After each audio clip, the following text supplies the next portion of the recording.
Hello everyone, I'm Dr. Aeronautics and this is Carolinian Train 80. Right now we're in Fredericksburg, Virginia, about midway between Washington, D.C. and Richmond, Virginia. This is actually a request, Washington to New York. However, I had decided to try and get the RF&P sub working, and it worked. So now we get an extension here. That does come at a price, however. We are going to see that the train simulator world ends when we get to Newark.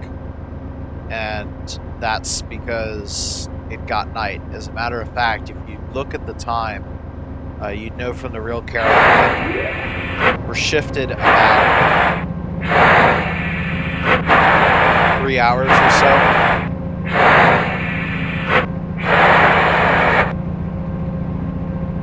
Initially, I had some issues with the braking system because I didn't realize that moving the brake handle down a little bit caused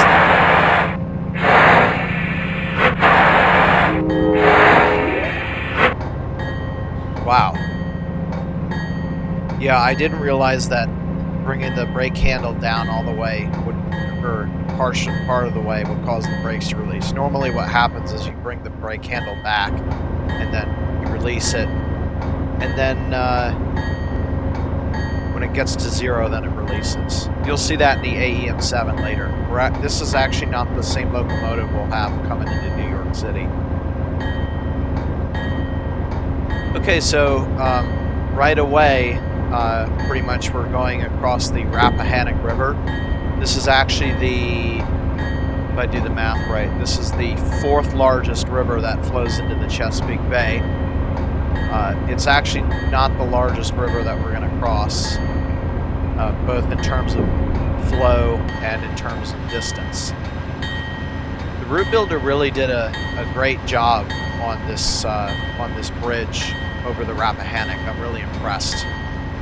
Really nice arch bridge. You can actually see directly behind the engine is a baggage car, and we'll explain a little bit about that once we get going. The default speed limit, if you will, on the RF&P is 70 miles per hour, so that's about what we're going to be doing.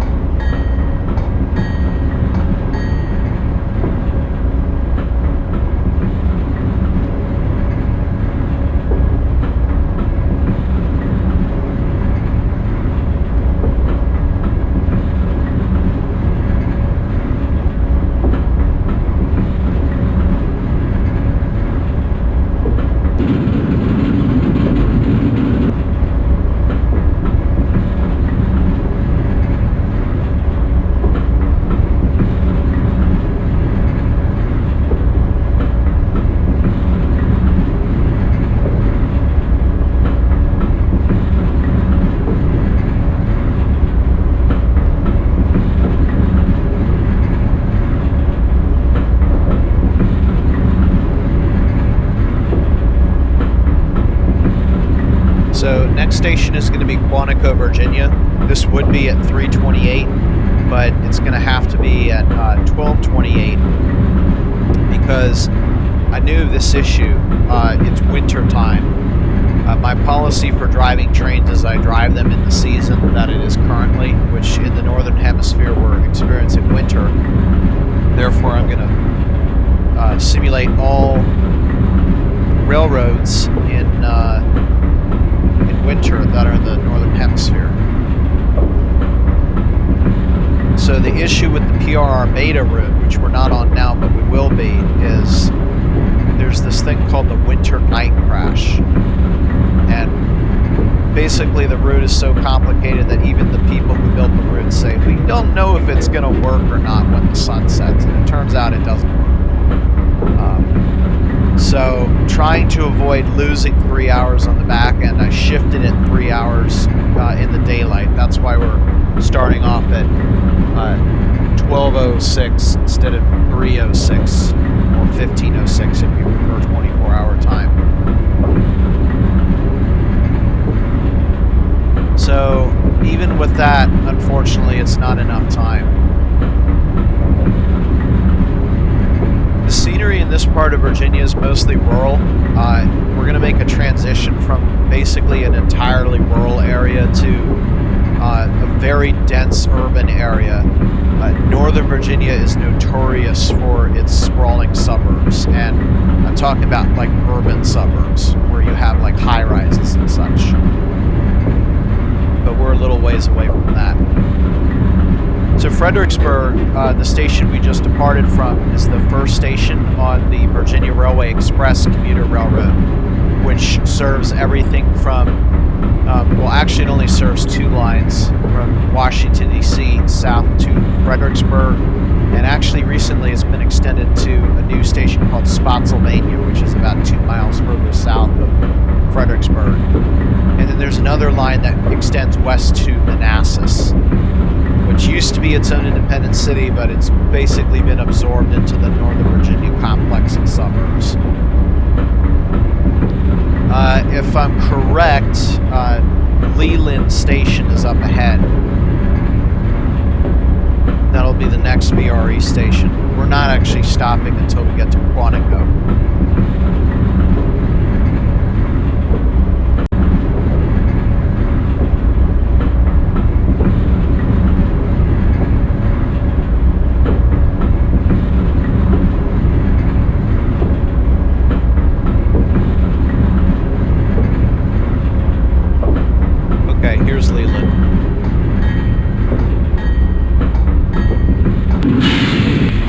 Sure if NORAC rules apply where we are right now.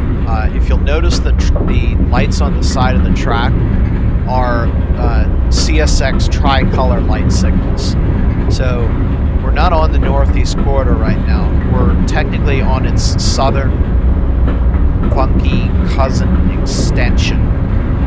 Basically, if you stay on the few tracks that go straight through Union Station, this is where you end up. And it's completely different. There's wooden ties. It's run by CSX. It's got tricolor lights. There's no evidence of the PRR in this section of the line. So it changes very quickly when you get into Washington, D.C. We're actually going to be able to cross the Potomac River here in towards the end of our trip towards Washington, D.C.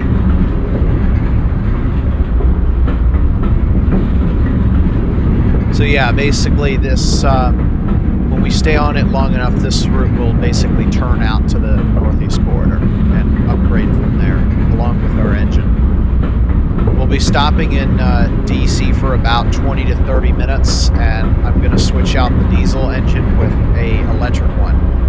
Now, due to the limitations of only one cab control in Microsoft Train Simulator, in reality what I'm going to do is I'm going to exit the simulation, go back in, and then we'll get our new train.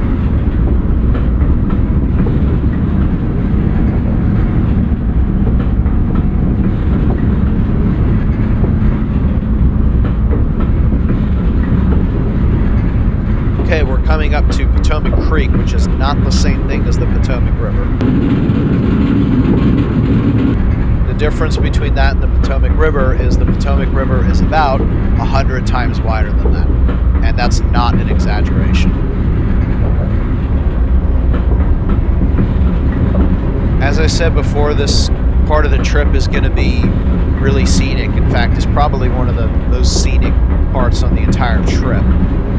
We're going to get to go next to the Potomac River for quite some time. Now on the left side I have the track monitor, and it's counting up mileposts, so everyone can keep track of where we are. Washington, D.C. is at 115, so we're just under 50 miles from Washington at our current location.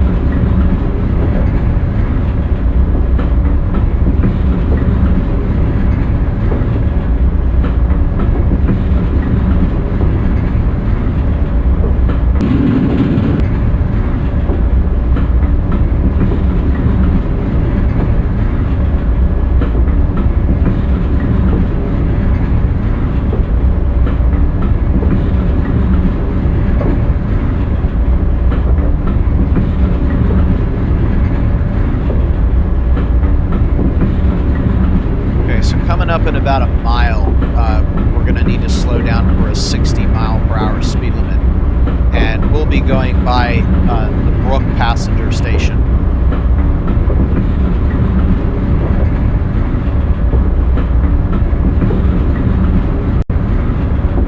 This is probably pretty obvious, but oops, kind of missed that level crossing. At least I got the station.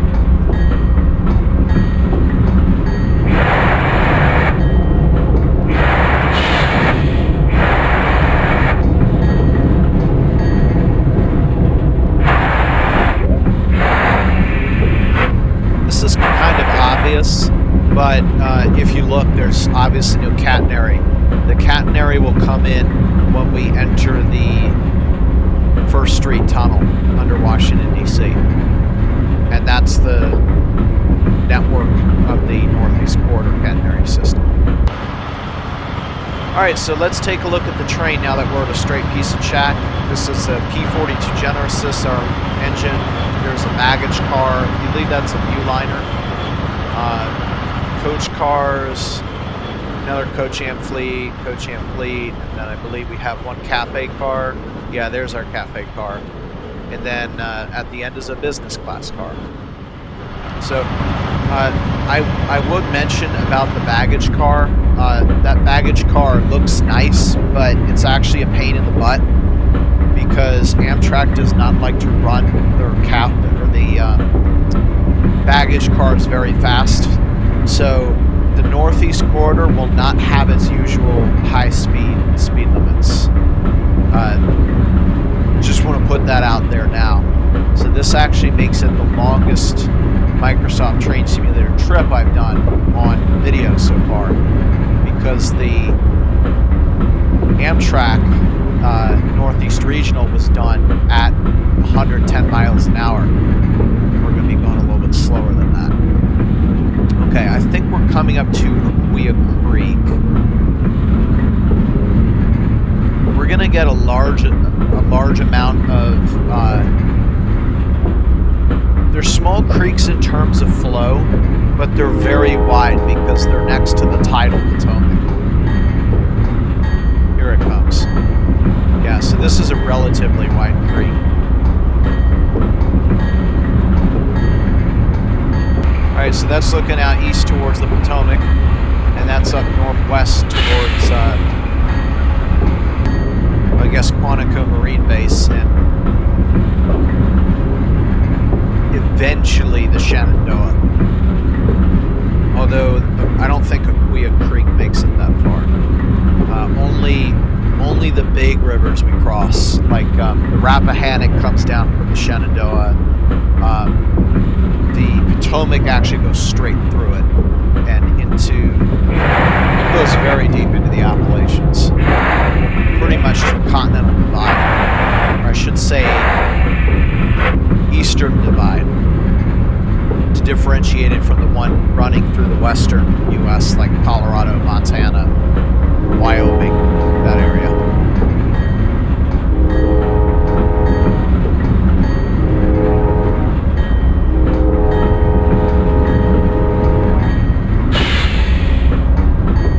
Okay, we're about 8 miles out from Quantico now.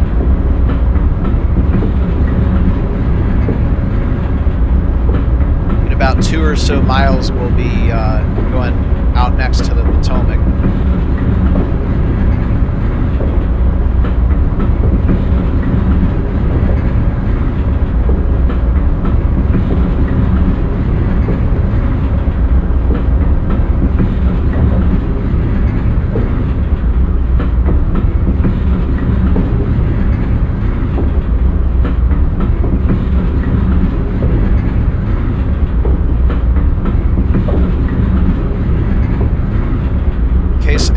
Interested for the Train Simulator trivia, try and guess which route these sound effects are from.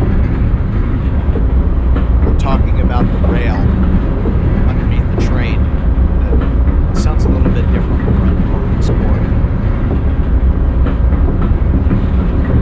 Alright, so we're coming up to the Potomac River now.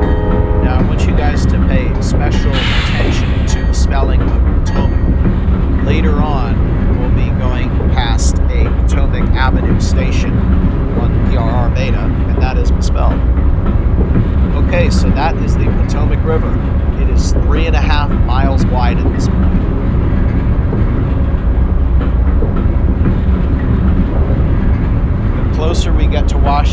see, the narrower it will get. And then when we finally cross it, I believe it's only about half a mile wide.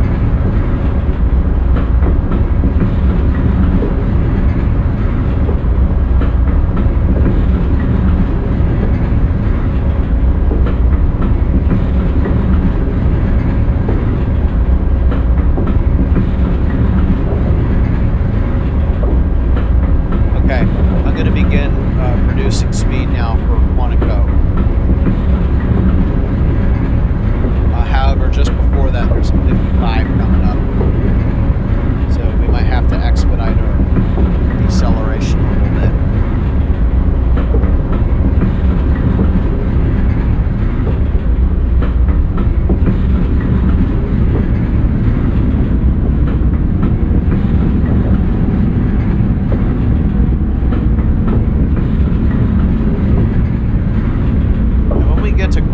You'll see how the architecture is so starkly contrasts with the Northeast corridor. I believe Quantico only has a single station platform, so all trains have to divert to the northbound track regardless of the direction if they want to actually stop at the platform.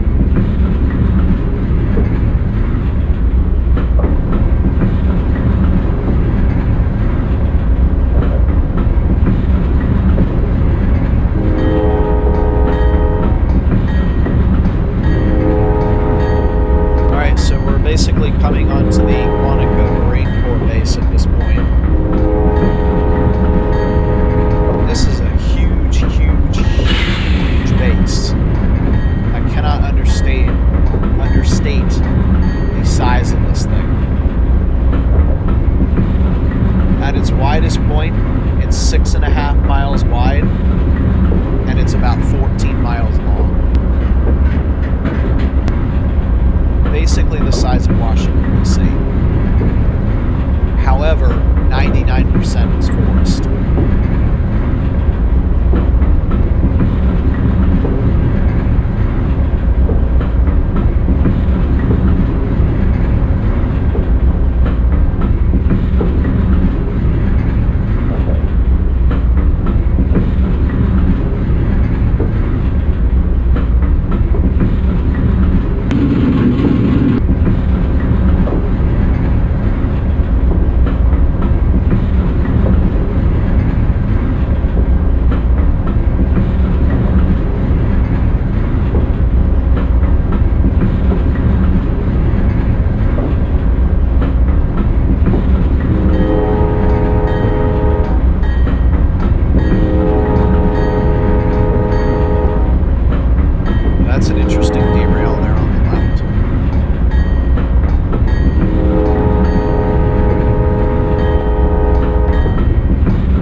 Okay, so we'll be here for about 3 minutes, and then we'll be on the way.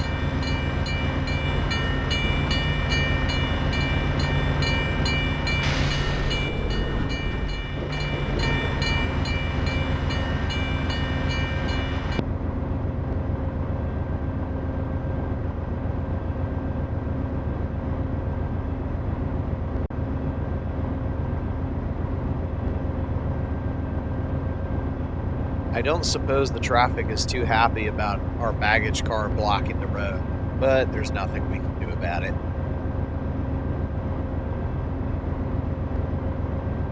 So we'll be starting out in just a few seconds. Doesn't matter anyway, because the street that we cross only goes about 2 blocks before it ends.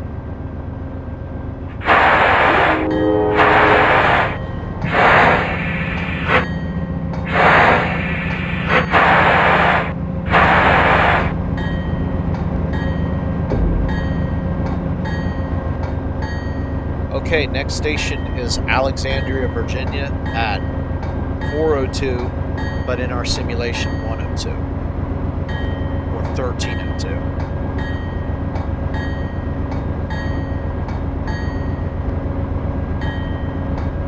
That's quite a distance away from here, actually.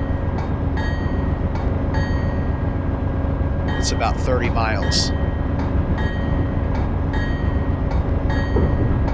Alexandria is in the once Virginia portion of the District of Columbia. When they created the District of Columbia, Maryland gave some of its land, Virginia gave some of its land, and then Congress returned the Virginia portion back, and the Virginia portion of Washington, D.C. became Alexandria.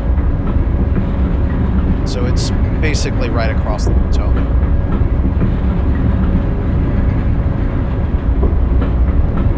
Okay, there's a one-track section across Quantico Creek here.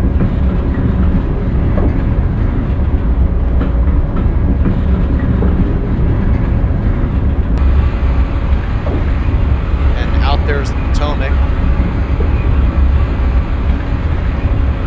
And up that way is Dumfries.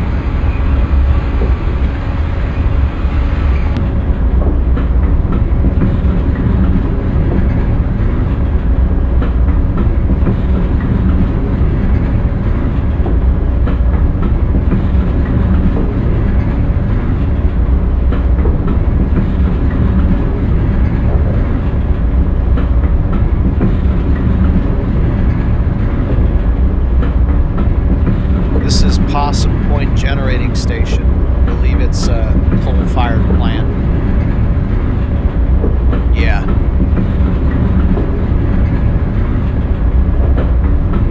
We'll make our way back up to 70 miles an hour. It'll be the speed limit for a good long portion. It's not like the northeast corridor where you're speeding up and slowing down.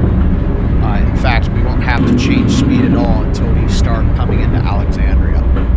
So this is going to be a boring but scenic segment.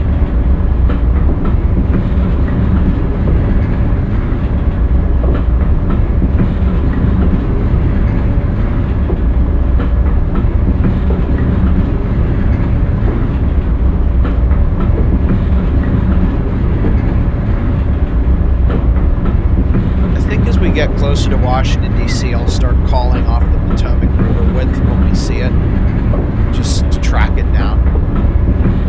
So it's not like, oh, all of a sudden it's a creek.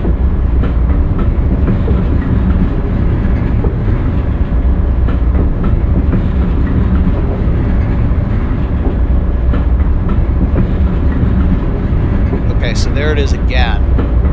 Now it's about 2 miles wide.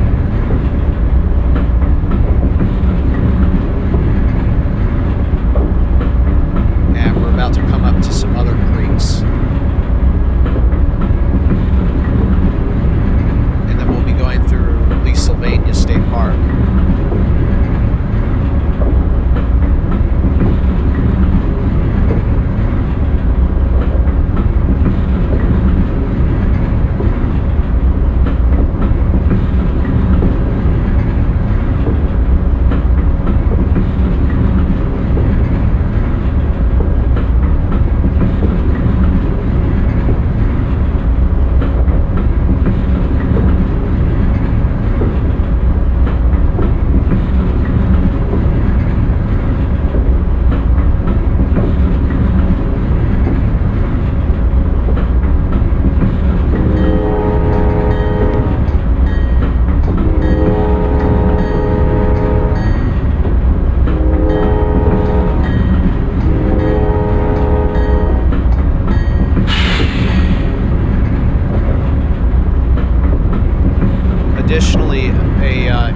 thing that should be noted for the sake of curiosity. If you look at the tracks, they're not completely covered in snow.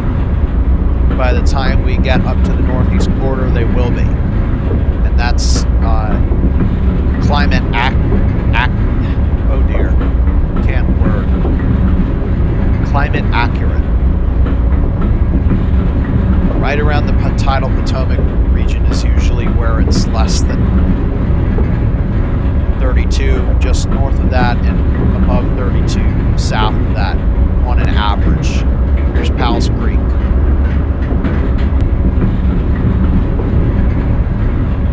So as a result, you get more snow breakups on this side, and by the time we get into Maryland, you'll see a lot more contiguous snow. That's a simulator aspect that's very well modeled. Okay, so we're going through Leesylvania State Park right now.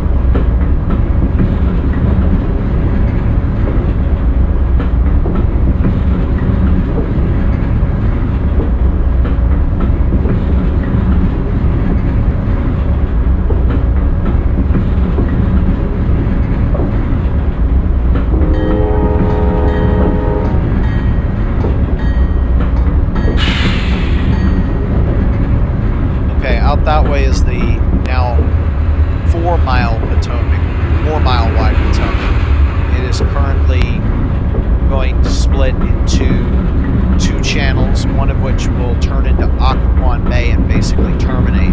The other one will continue all the way up to Washington.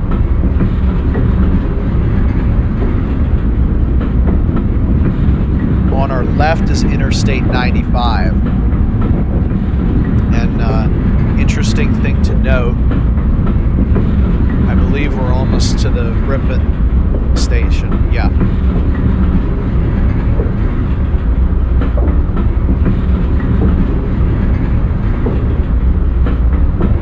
Okay, now at this point, the area is going to change from a rural area to a suburban area.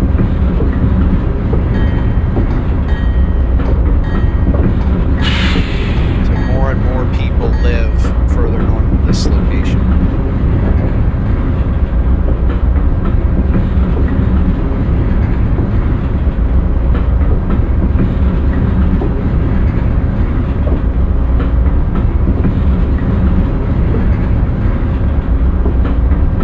And yeah, we're still over 30 miles from Washington, D.C., so like I said, Northern Virginia is just sprawling like crazy.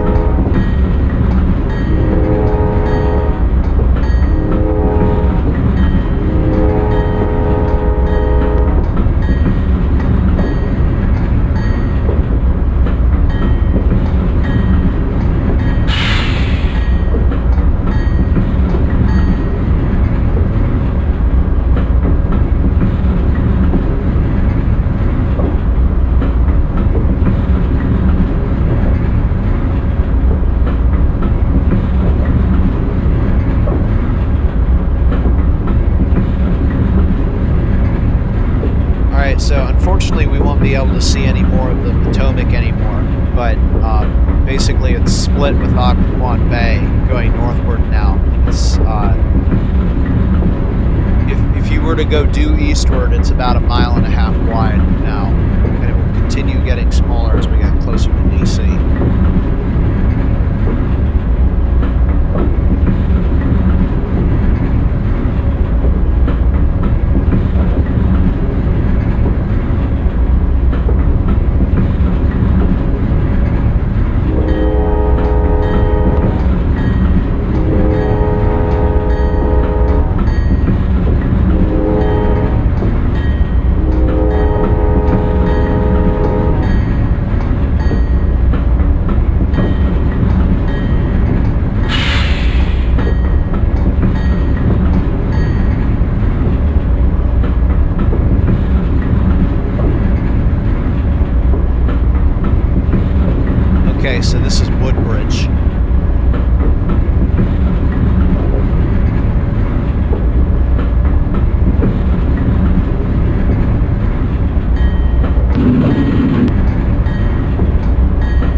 soon we'll be crossing the Occoquan River.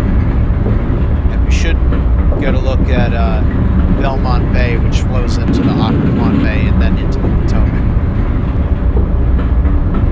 And I think the Occoquan might be, it's one of the longest crossings.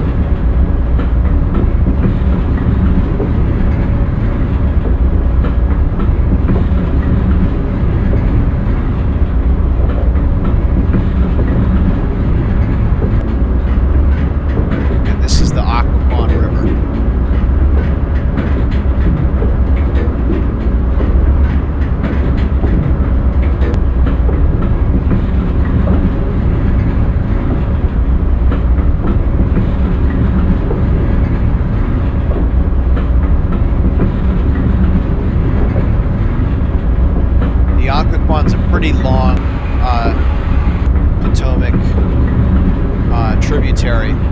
It's not in the longest class, but pretty long. It comes down from the Bull Run Mountains, which are that's actually the first hill of the Blue Ridge. Okay, pretty soon we'll be coming up to Lorton. Now, if you're an Amtrak fanatic, you'll know the significance of Lorton. Lorton is the auto train terminal. Here's US 1.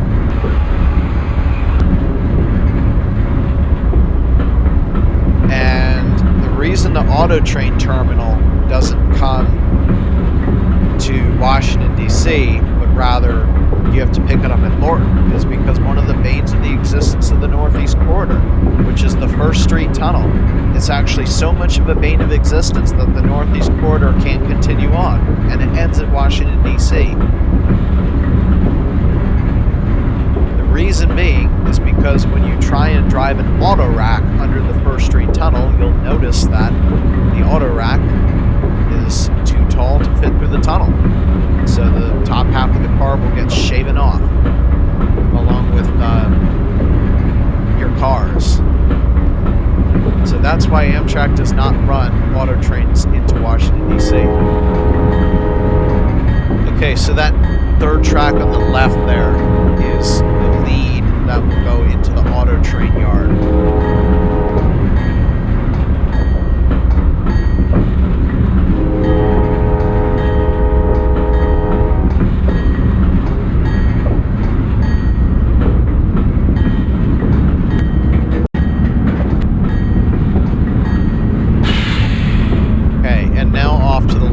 Auto train yard itself. So the passenger cars will stay closer to the main line where we are now and pick up passengers at that station. And those yellow things out there, way out there, and those tracks on the far side, those are the loaders. And that's where the cars carrying the trains are. They back up to that yard leg that goes way out into the woods there, and the train gets assembled where the passenger station is. And now this platform is the Lorton VRE station.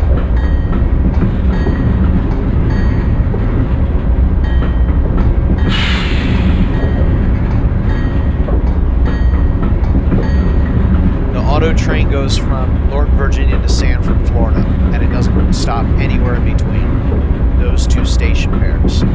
That's the only interstate auto train in the United States.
getting pretty close to Springfield now.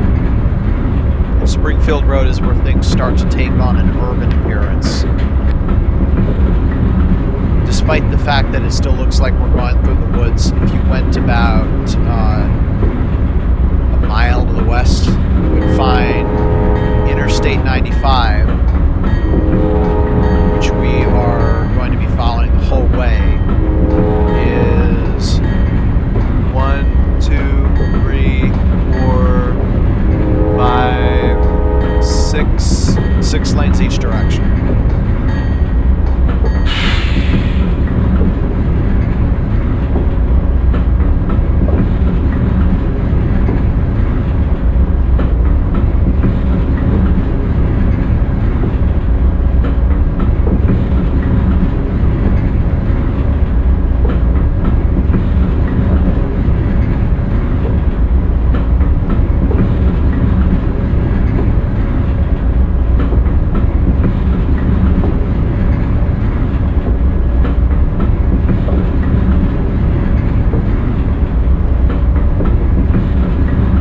Coming up on our left is the terminus of the Washington Metro Rail Blue Line. So now we're in the urban territory now, served by rapid transit. This is the first station on the Blue Line, and this is the Franconia station.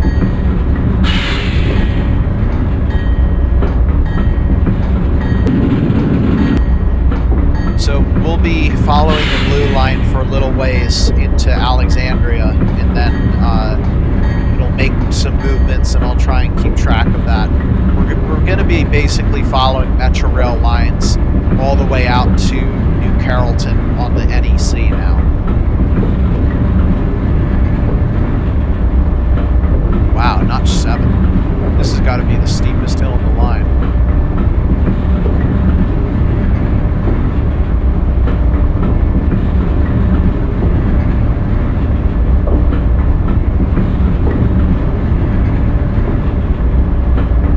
So I think this is as wide as I-95 is going to get.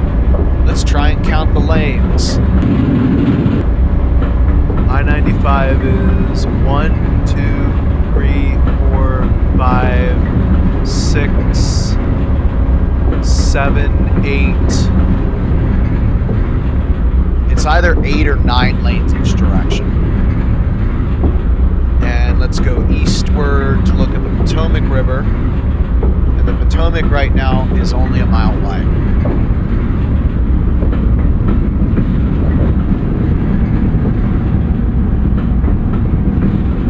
Okay, this is Interstate 495, the Capital Beltway. Oh my God. That is extremely unrealistic for the amount of traffic that the Beltway actually carries. I'm going to try and count the lanes here too.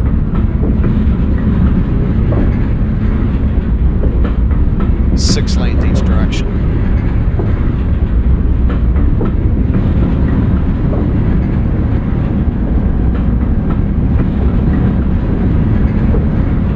Okay, so somewhere up here on the left side, the Blue Line is going to have a station at, yeah, there it is, Van Dorn.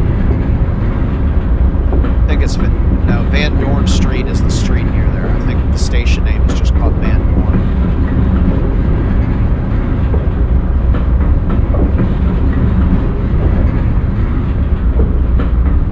Let's see, we should be getting pretty close to Alexandria. Yeah, we're about 4 miles from Alexandria now. Here's the Van Dorn station.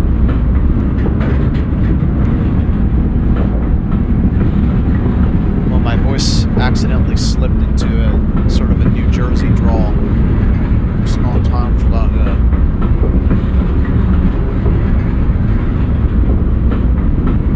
Okay, Blue Line is now on a flyover ramp, and it's going across the tracks, and now it's on the right side.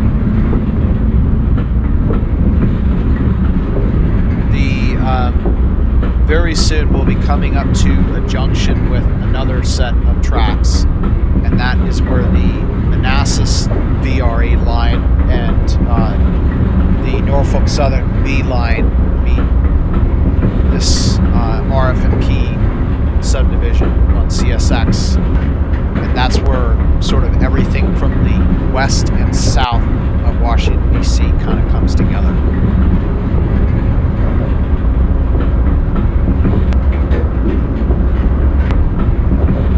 Okay, Cameron Run. So pretty soon now, there's the blue line again. Pretty soon now we'll be getting into, not sure what track that is, or that might be the Manassas track. Let me go back down there. Anyhow, I was going to say we should start seeing some high rises soon.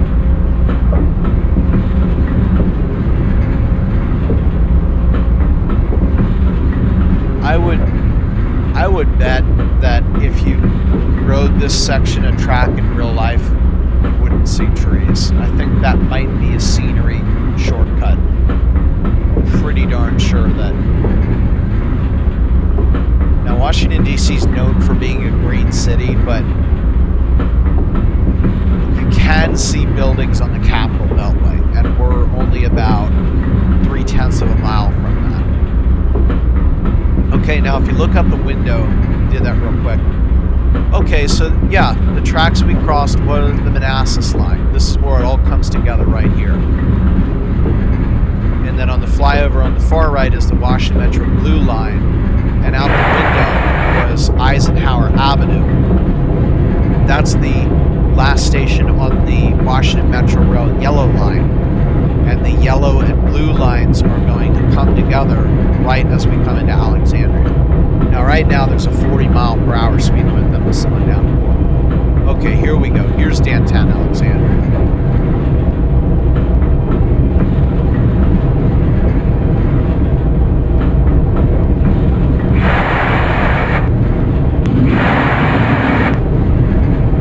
All right, right there is one of the tunnel portals for the Washington Metro Rail that's only done for the purpose of passing tracks over each other without intersections.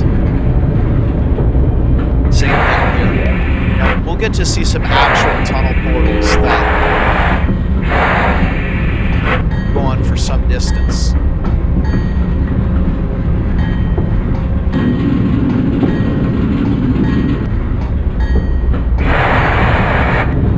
I think we just went under Duke Street. It's one of the major roads through Alexandria. And Alexandria is a big station, so there's a lot of platforms here. We're just about 10 miles out from Union Station now. Let's see how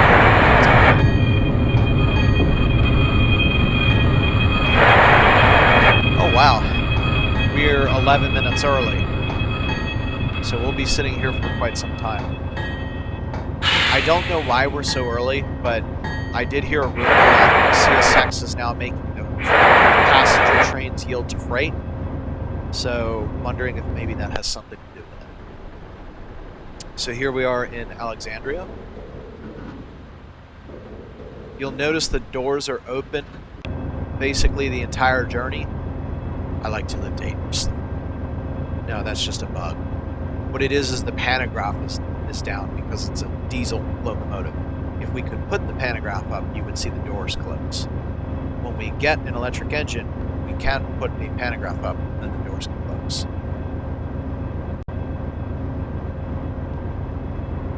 Alright, due to the magic of simulation, it's now nearly time for departure. But before we do that, there is the King Street Metro Station. Now that's served by both the yellow and the blue lines, somewhere in between where we are now and where we were back there, maybe in the tunnel somewhere. The yellow line comes on from the right side, and two lines share the same track.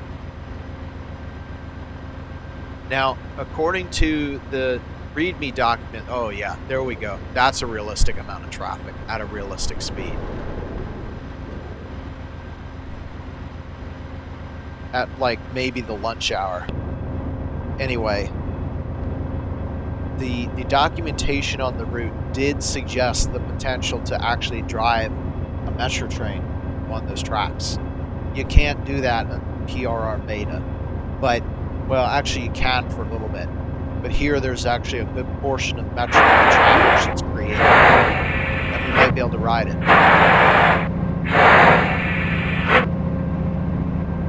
And once again, I made the same mistake.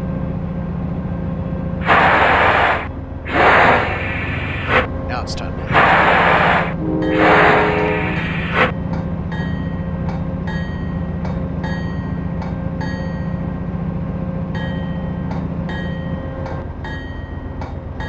Well, the nice thing is we'll be getting rid of this train in about 20 minutes. Not this train, this locomotive.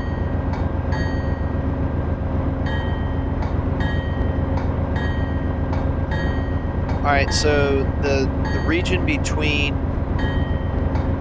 Alexandria and Washington, D.C. is not quite as built up as downtown Alexandria, but the last few miles before the Potomac River crossing, we start coming into Arlington. And I think the tallest buildings in the state of Virginia are actually in Arlington. Specifically the neighborhood called Rosslyn. That is also one of the richest areas in the country.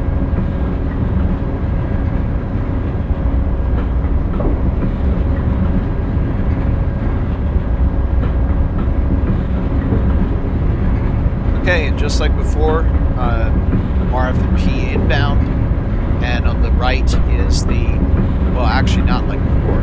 On the right is the Metrorail blue and yellow lines.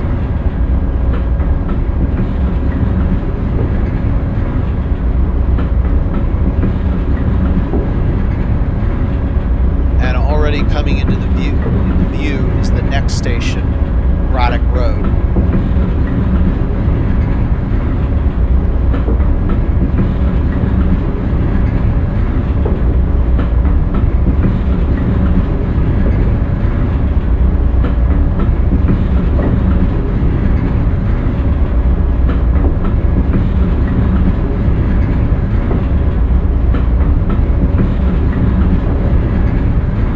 Try a video one time trying to string together the PRR portions and RF&P portions of the Metrorail line to get a feel for that.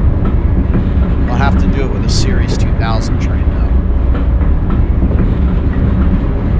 Okay, on the right side, blue and yellow lines are going down into a tunnel, and that's a real tunnel. They'll be down there for quite some time as they go underneath northern Alexandria. Oh, maybe not. I've actually never seen this part of the line, so I'm making educated guesses here. So pretty soon we should be crossing 4 Mile Run, and at that point we might be able to look out and see the 0.6 of a mile wide Potomac River.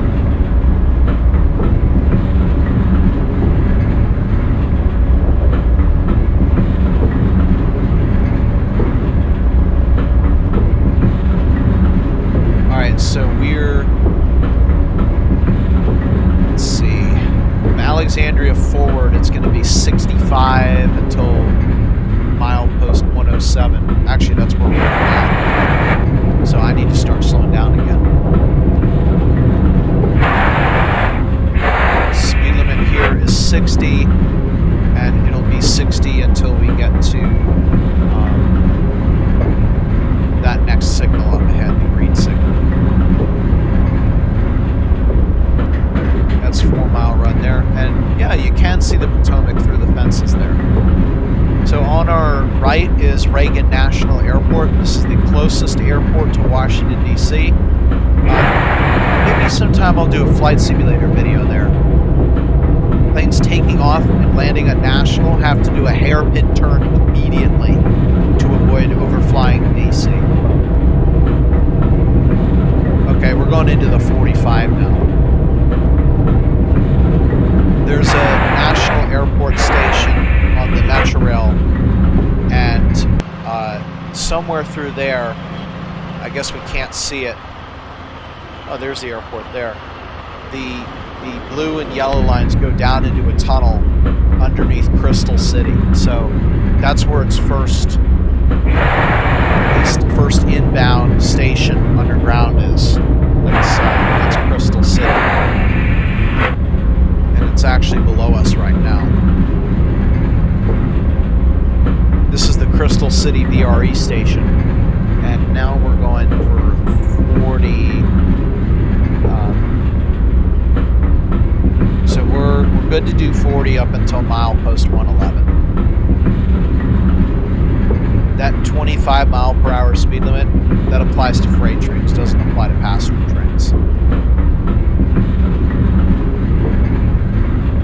Okay, when we cross the Potomac River, the main stem will be about 4/10 of a mile wide, and then there'll be a little bit of Washington Channel on the other side, which is kind of a split portion. We're going to cross an island between the Washington Channel and the Potomac River, East Potomac Park, basically. That island has an official name, but I forget what it is. Okay, and now you can see the Potomac crossing.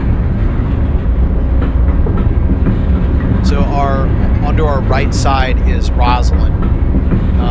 Actually, no, I'm way off.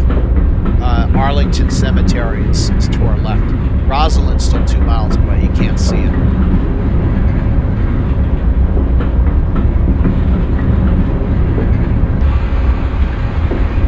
All right, so that's George Washington Parkway, and now we are crossing what's called the Long Bridge over the Potomac River.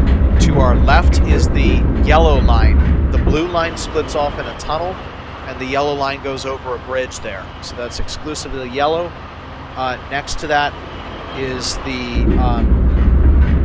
14th. Is it the 14th? I think it's the 14th Street Bridge. You can see the yellow line going through the tunnel.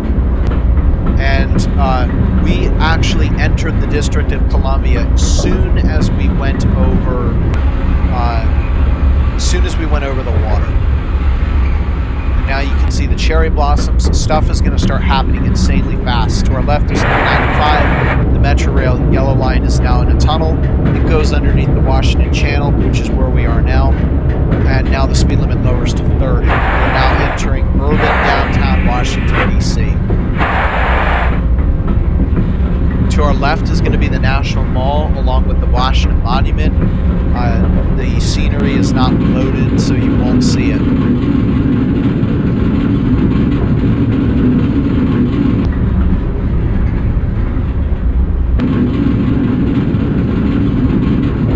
Okay, I think we just crossed under 12th Street.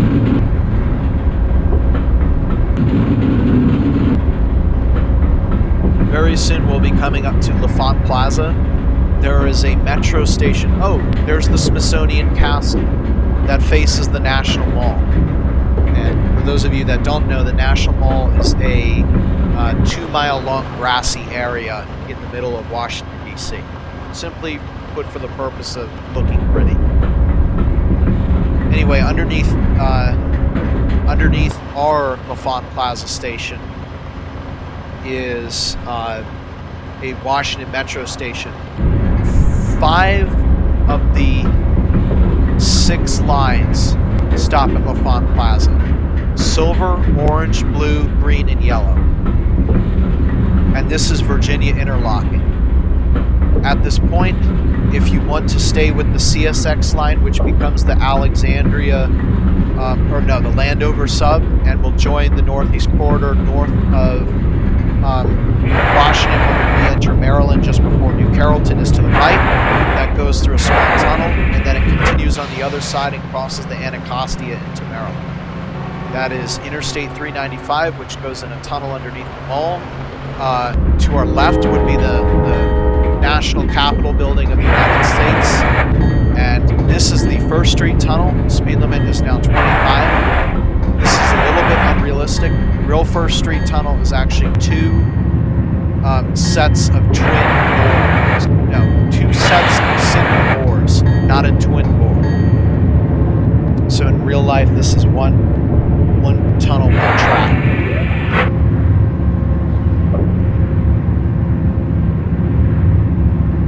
Or I should say one tunnel to a track. And this is the home stretch for the RF&P. In fact, very soon, actually I'm now switching over to the mileposts of the Northeast Corridor. So through the North Street, or the North, okay, until we get to the North Portal of the First Street Tunnel, speed limit will be 25. When we get to the portal, then it becomes 15. And that we will be at Washington Union Station. We'll be at what's called the lower level. They call it the lower level, but in reality, all tracks are low. It's just 90% of the tracks end at the first level of a building, and 10% go through an area next to the first level of the basement, which turns into a tunnel.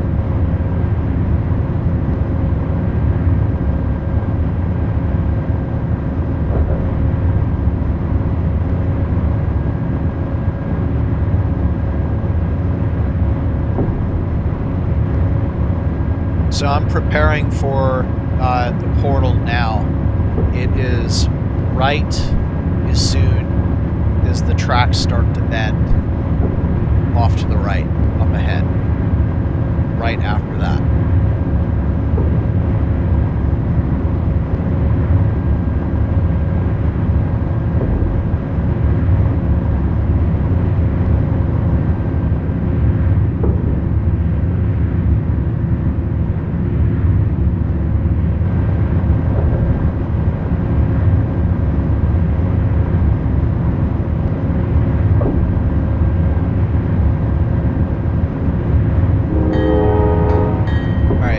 Start the bell, and I'm going to dim the headlights coming into Union Station now.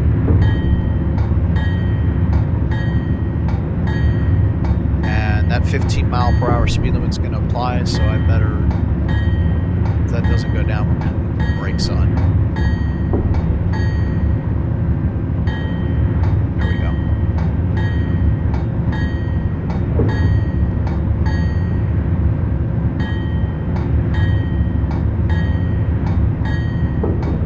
Okay, so technically we're still underground, but we're now underneath Union Station, the actual part where the people wait for the trains.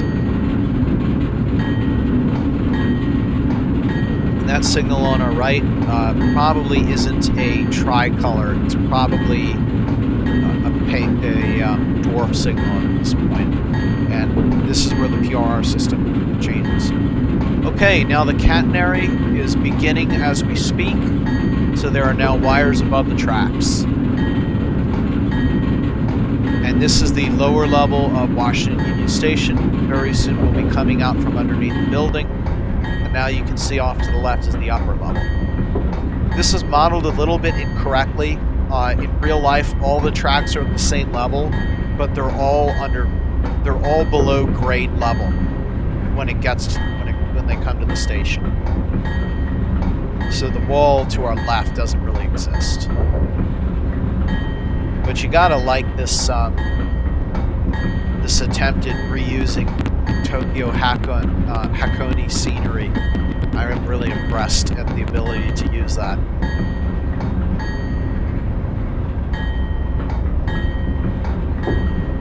Alright, so this is it for the P42 Genesis. Very shortly, I will be switching it out with a AEM7, which is now retired, but because Microsoft Train Simulator is an old simulator, I don't have an ACS64, and one will probably not be created because they created one officially for the new Train Simulator. So there you go. This is Washington Union Station. We're here. And we're going to pick up from this location. It won't look like this location, but it's the same track. What we'll be doing is we'll be uncoupling the locomotive, sending it forward to the yard, grabbing an AEM7, which is now running under the catenary, send it back down the line on the track ahead of us, and we'll go ahead and couple it to the baggage car, and we'll be on our way again.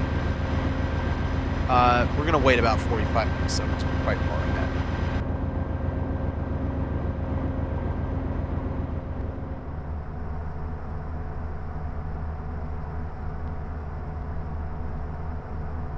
Welcome back. It's a little bit later. It's 2 o'clock now. In real life, we would be told by signals when to go. I have a departure time for 4:20. Actually, no, that's the arrival time. It would be 1:29 p.m. And then the next station is at 2:47 p.m. So you can see, you know, we have about 47 minutes to reach Baltimore now. So here we go. Same exact train, new locomotive, AEM7 with electric power. Now you can see there's also catenary lined up tracks. Simulator note, we've now switched from the RF&P route to the PRR Beta Route.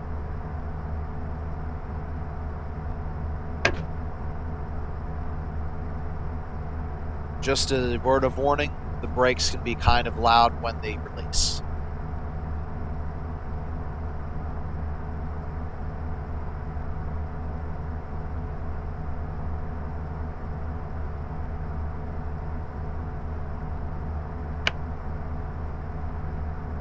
I'm going to leave the headlights on dim because until it gets dark at least, because if you turn them on full, it strobes the area outside the window and it can get a little bit irritating.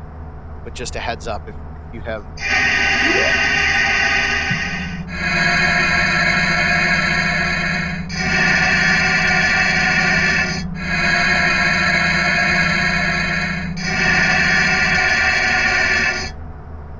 just a note, if you have epilepsy, there will be some flashes. Okay, so I know you should blow your horn in a passenger station. So you sound the horn. But I do it because Microsoft Train Simulator doesn't have a toggle for the bell, and I'm lazy.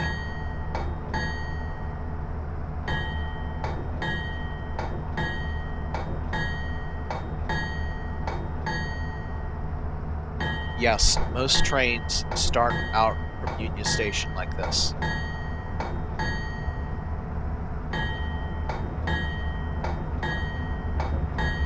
Alright, so for normal Carolinians, 5:47 is the time to be at Baltimore Penn Station.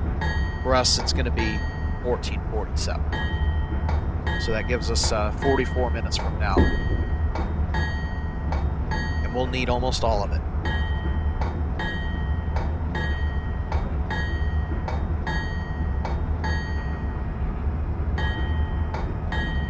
Speed limit is exactly what it was before we left off.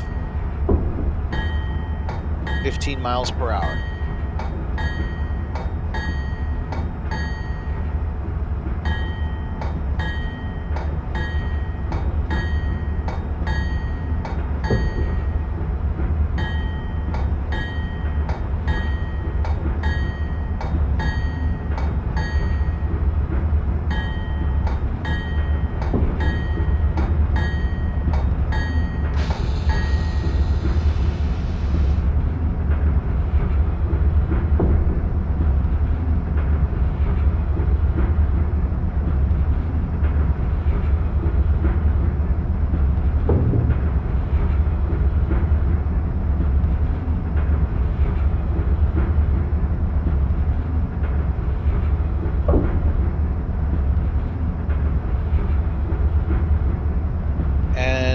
Very soon we should be able to do 20.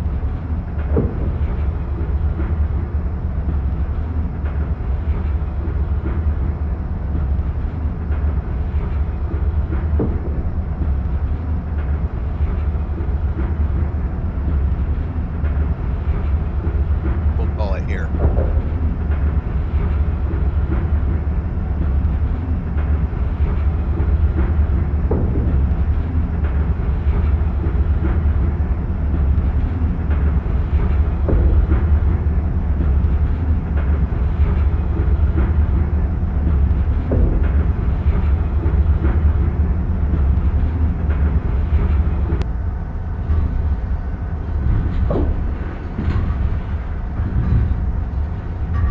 down the horn for the New York Avenue underpass.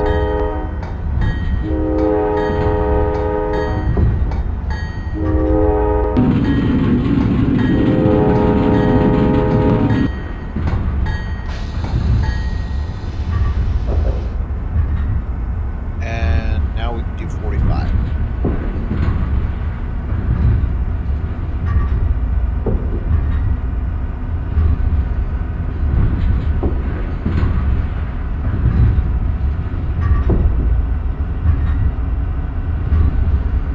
Forgot to mention as well, when we cross the Capitol Beltway, Interstate 495 at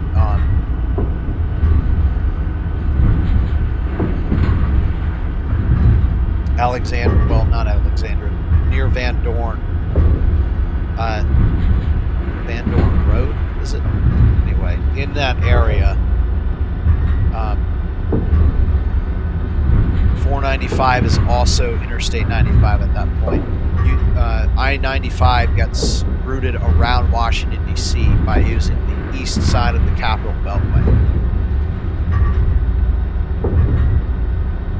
And we'll cross it one more time. It's currently on our right side, but it'll be on our left again when we get close to New Carrollton.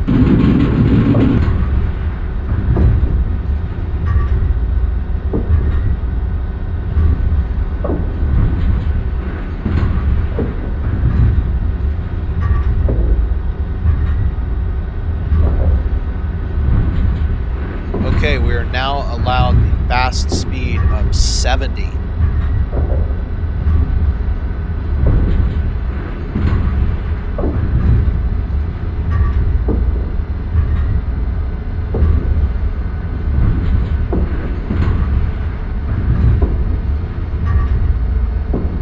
Okay, there it is. Look at that. See, Potomac Avenue misspelled. Differs the second to the last letter is an I instead of a A.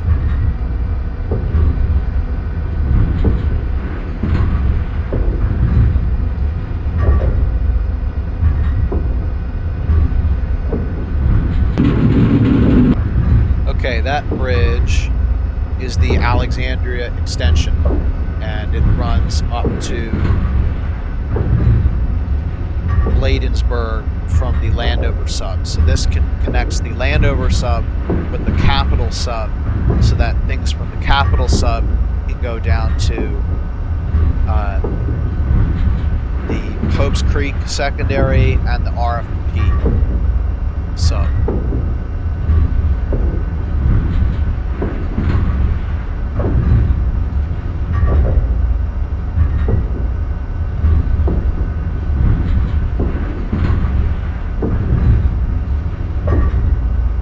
Okay, here's the Anacostia River, which is one of the tributaries of the Potomac. Note now, it's frozen. The snow is contiguous all around. Like I said, that's a very realistic change. Not necessarily within the District of Columbia, but train simulator can only be so accurate. It's a 2002 game. Okay, we're now allowed to go 80.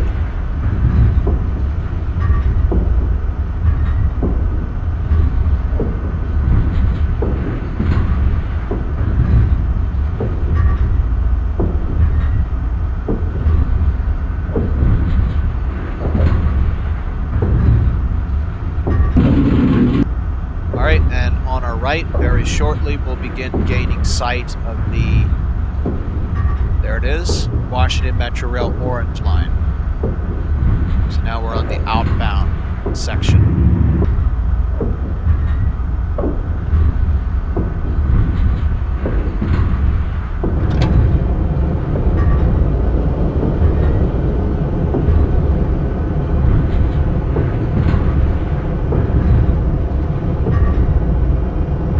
Slowing down because I'm going to cross over to the number 3 track, so that in real life I would perceive an approach limited, but I can't control the junction more than one switch ahead. So what this is going to do is allow higher speed trains like the Acela and normal Amtrak trains.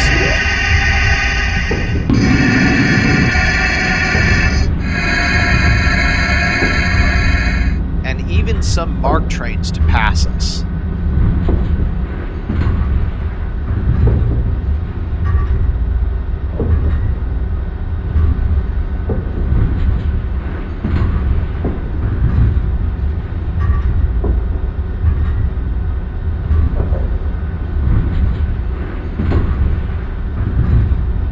So in real life, we would have gotten a limited clear, which means when the rear of the train clears the interlocking, we can resume to the speed limit, which we've cleared. So the speed limit is now 90, and it will remain 90 until, let's see here.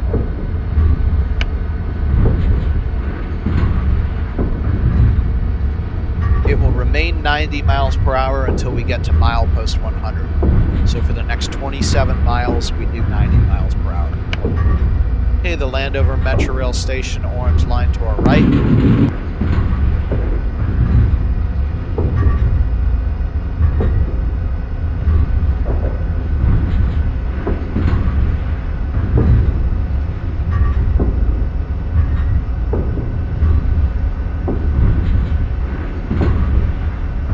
And there's going to be 3 bridges coming up.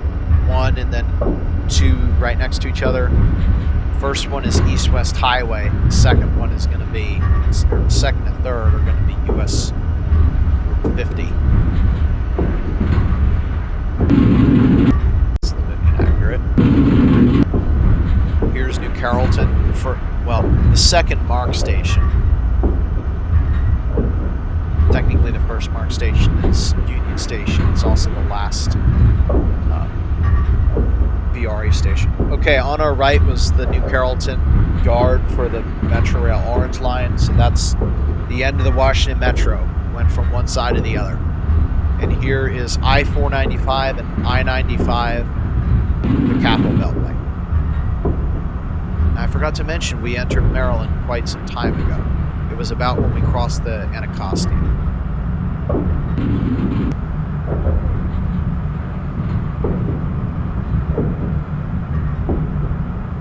Oh, no, my mistake. This is the Capital Beltway.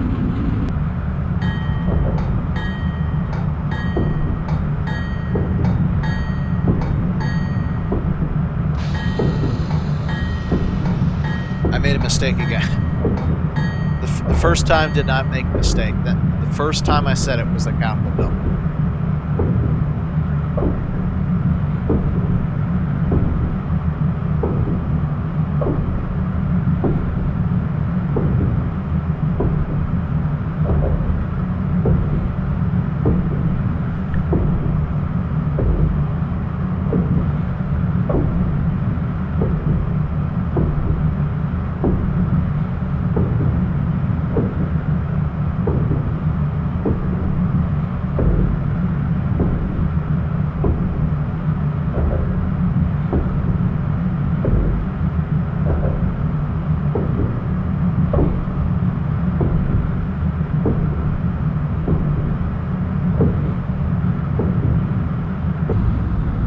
Maryland Route 193.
State MARC station.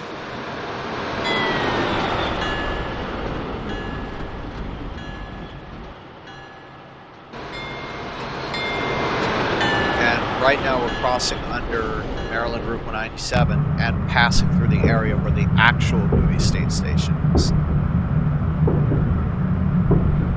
Okay, we can now officially say that we're out of the Washington, D.C. suburbs and now in the exurban area between Washington and Baltimore. So let's count them up. We came into Lorton around milepost 90 and counted up to 115.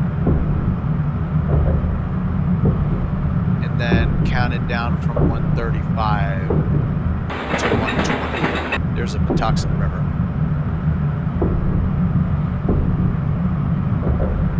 So what is that, 40? That comes to 45 miles.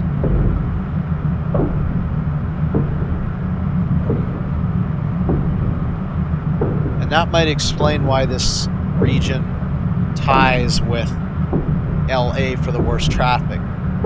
The difference is in LA, you have lots of people that know where they're going and lots of road, but there's just too many people. In this area, you have a modest amount of people, but a small amount of roads and highways and idiots that don't know where the heck they're going.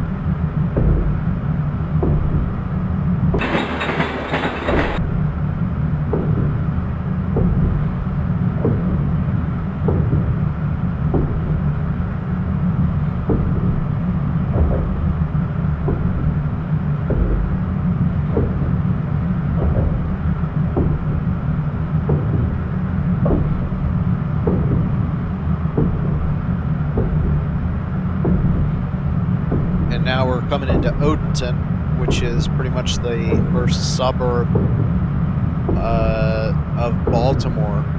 Technically could associate with either one because we're about halfway in between.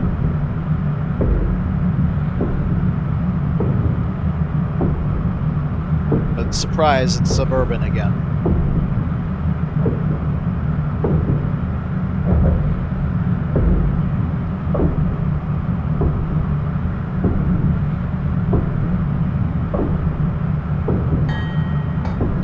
The Odenton MARC station.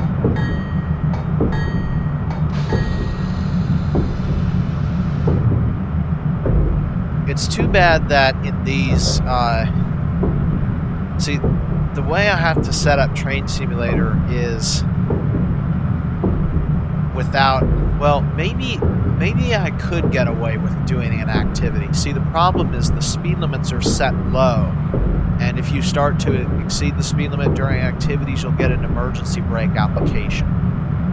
But I'm not actually going faster than the PRR 1950 default speed limit of 100. So theoretically, I could get away with it.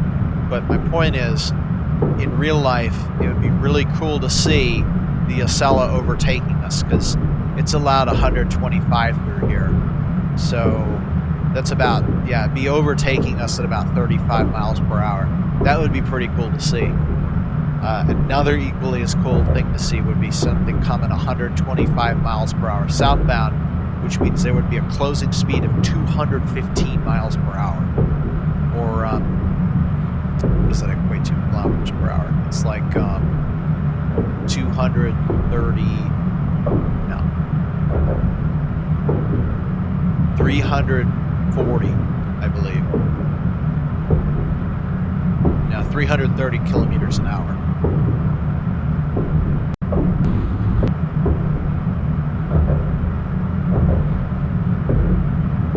I'm kind of bad with kilometer to mile per hour conversions once you get above 300. Because nothing, here's why, nothing in the States ever goes that fast, so there's no reason to even convert back. I'm like, I hear on the news, you know, they just introduced a 340 kilometer per hour train in TGV. And I'm like, that's great, 340 kilometers per hour. That's really fast. I don't have to convert back. And I don't, because, you know, I convert back like 220. Yeah, nothing in this country ever goes that fast on the ground, so why do I even care? Okay, let me put it this way.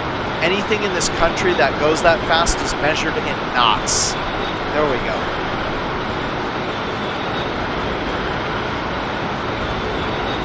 Noisy baggage car. Reason we're going 90 miles per hour.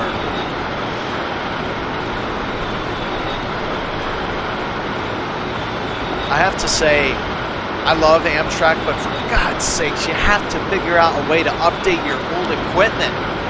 A baggage car should not slow you down.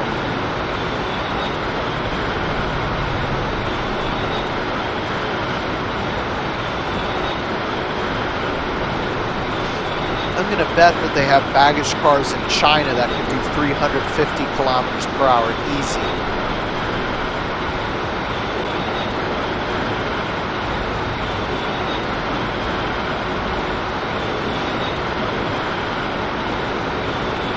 That's over twice the speed we're going right now.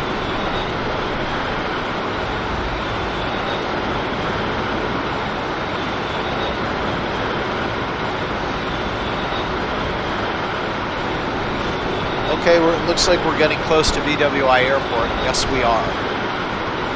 So, one of the interesting things about this train is it stops at even less stations than the Acela. Our remaining stops are Washington, Baltimore, Wilmington, Philadelphia, Trenton, Newark, and New York. It's only the big ones.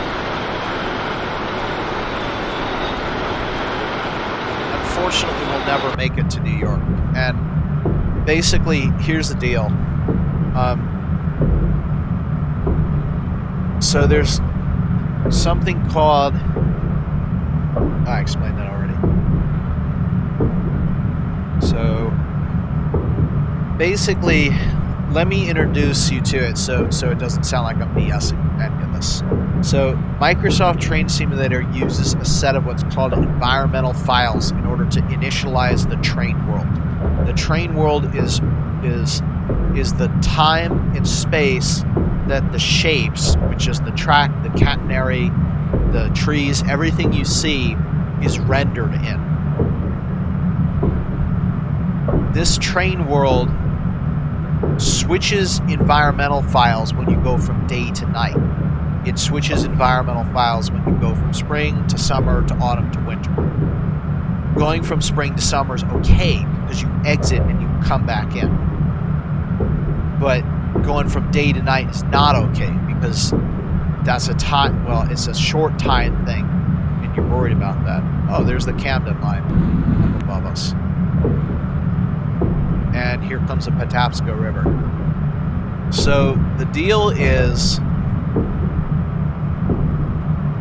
the environmental files, for some reason or another, it might be the size, I think it has to do with the size of the PRR route. Basically, the environmental files control the shapes and say, I want you to load the night texture. I want you to load the night texture. And I think what's going on is during the daytime, you don't have to say load X texture. You can just say start.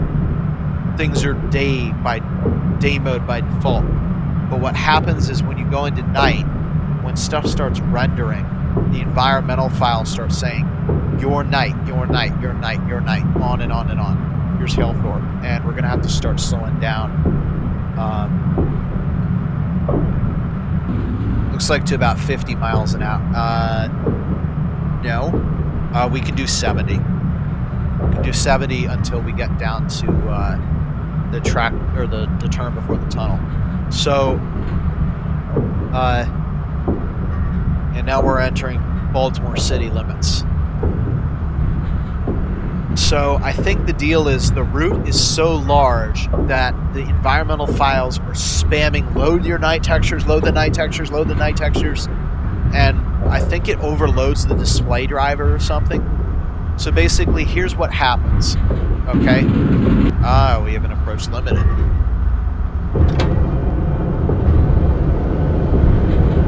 So it's daytime, you're going along, it's okay.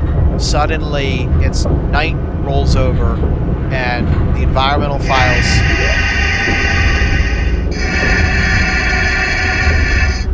I'm going to pause because I'm going to hit the brake. I'm going to need to hit the brakes again.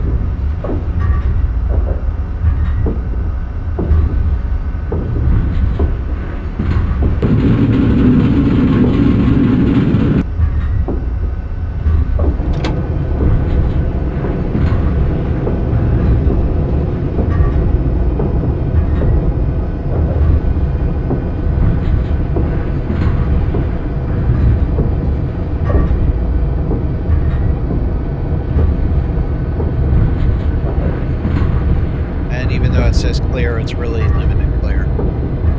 So we'll keep doing 45. Here's the West Baltimore MARC station.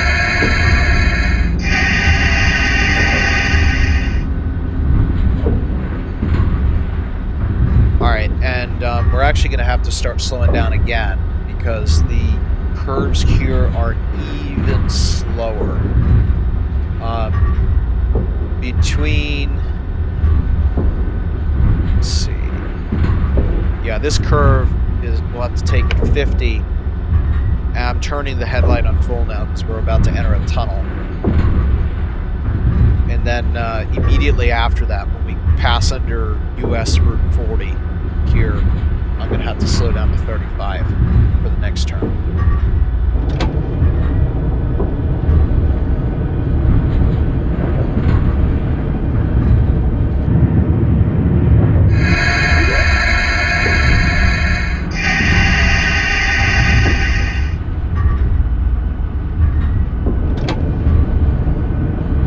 Tunnel itself is going to be 20.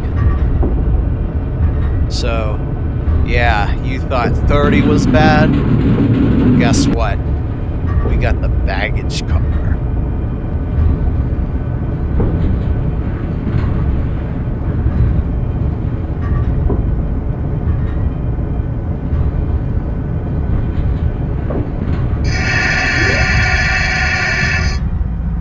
This is so slow, I probably want to climb out on the hood of the train like a cat. Anyhow, so the environmental files start telling you to load and load, and it overloads the display driver. So what happens is I'm driving along on my merry way. Suddenly, civil twilight ends, which means it gets dark suddenly because it's, you know, a 2002 game.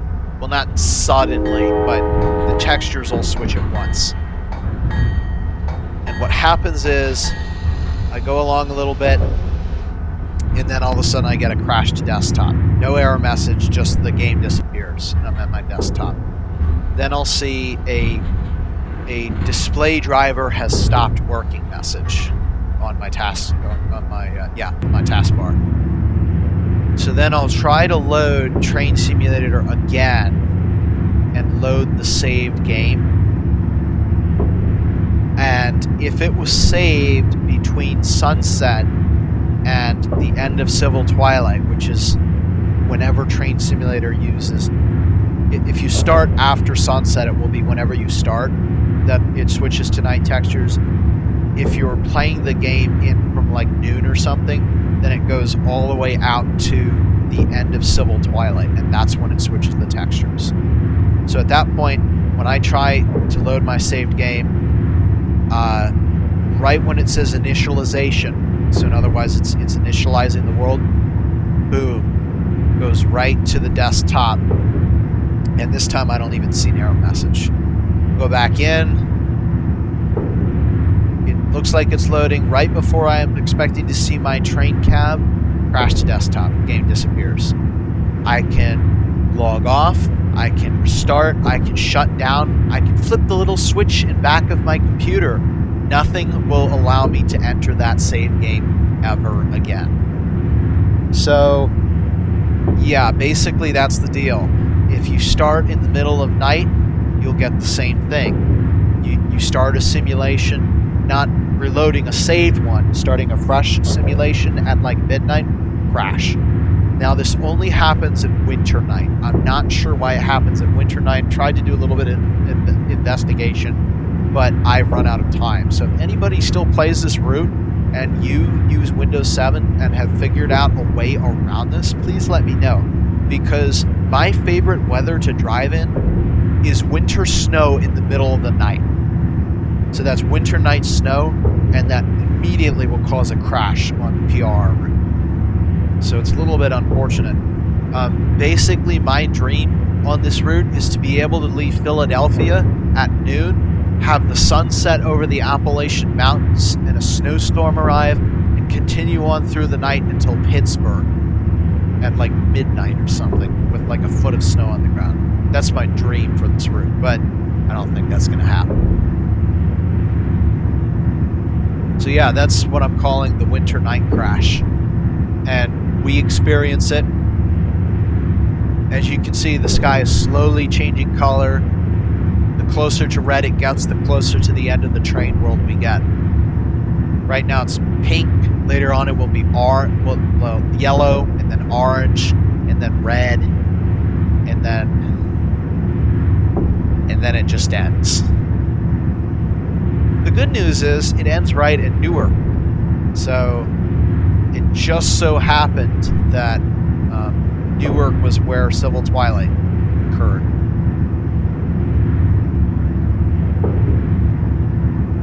Alright, the speeds on the tracks between the signals at Penn Station is 15. So I'm going to slow down again. Okay, so this is Penn Station, Baltimore. We're a little bit north of the downtown area.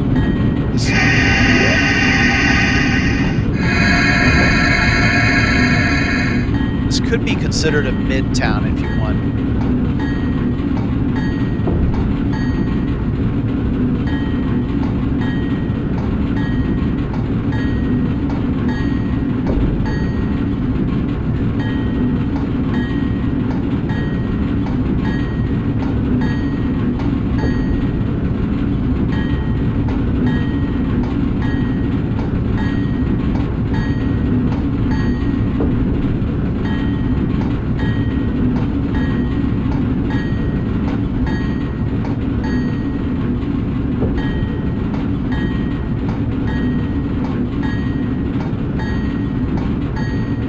Alright, so departure time is at,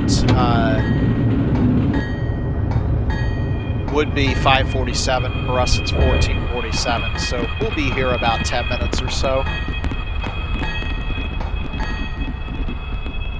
But like before, we'll just run right through it.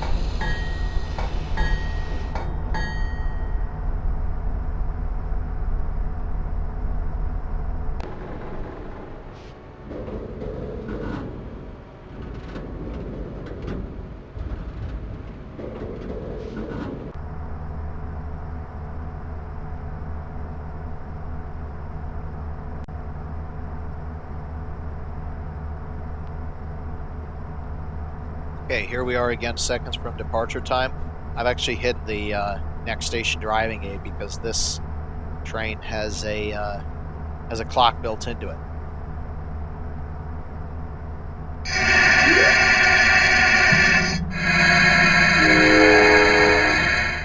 Which means the only thing unrealistic here is the track monitor.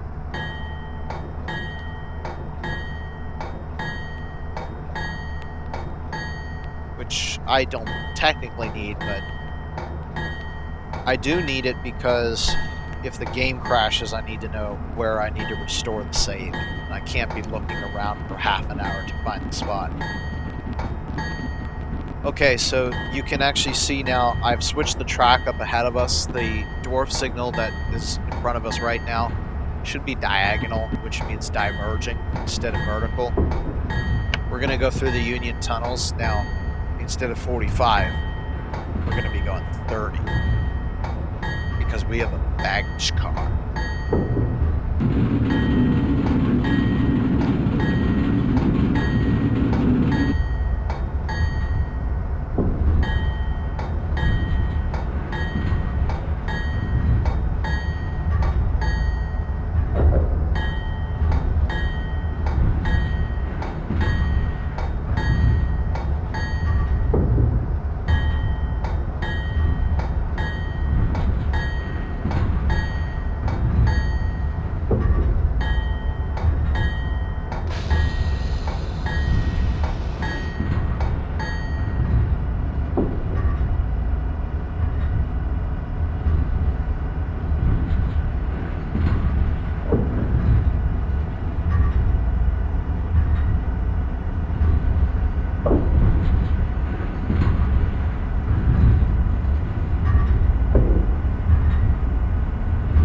So the next station is going to be Wilmington, Delaware, and that is for the Carolinian 656. My apologies, 636. And for us, that's going to be 1536.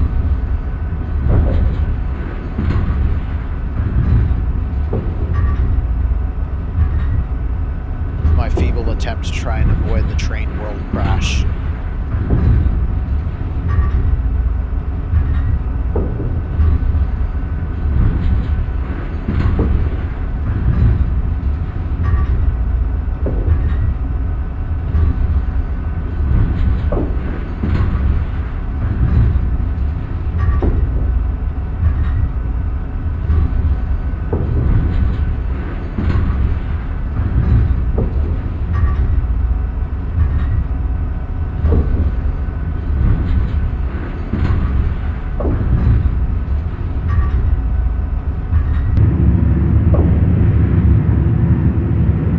Now we get the tunnel sound effect, finally.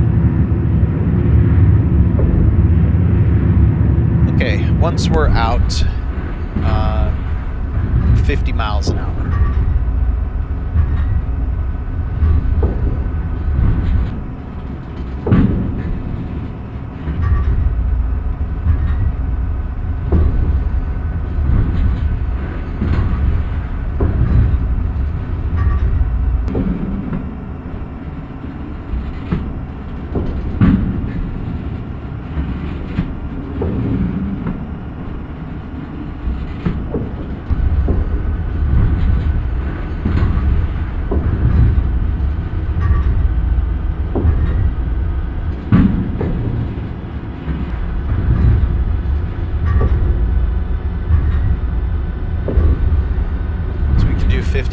Here.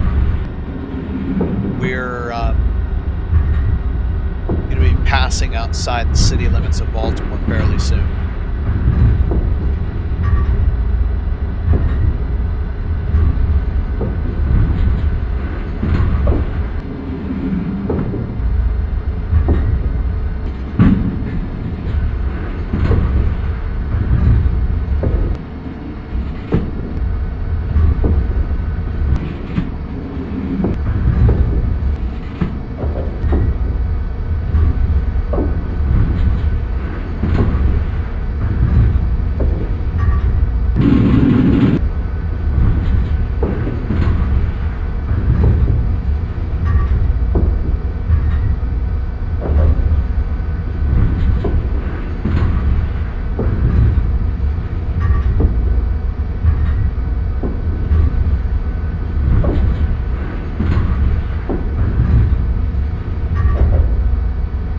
Up at Bay, there's a 50 that we're going to have to slow down through the curves here. On the left, you can see the CSX Philadelphia sub coming on.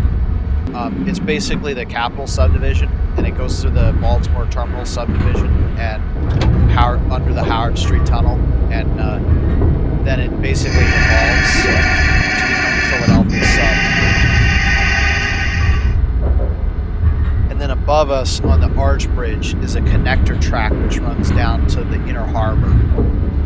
So that's how most of the freight cars get tuned from the inner harbor where the ships offload. Baltimore is one of the largest saltwater ports. Okay, and this right here is Interstate 895. One of the alternates to I-95, which are desperately needed in this area. And this is the CSX Bayview Yard, basically on both sides.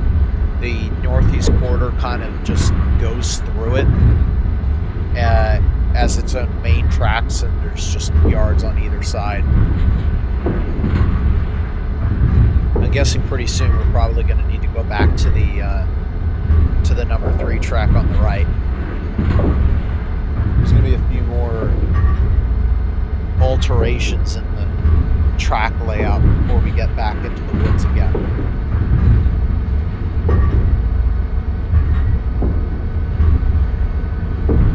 Okay, this concrete bridge coming up here is I-95, and just after that, which is right now, we're now leaving the city limits of Baltimore, and the speed limit is now 90 again, and it will stay 90 until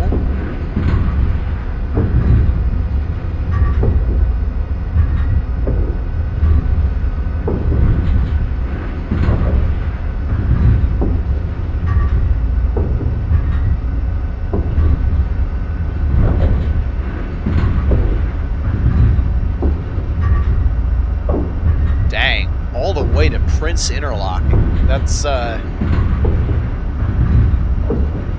about 5 miles north of the Susquehanna River.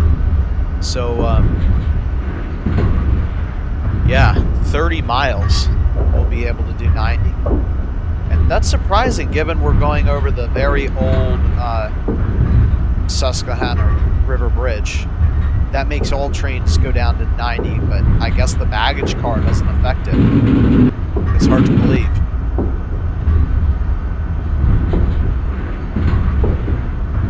Alright, so we're passing underneath both the previous bridge and this bridge. And the next bridge are all Interstate 695, the Baltimore Beltway. If you don't believe me, look at a map. I'm dead serious. Those 3 bridges were 695 crossing.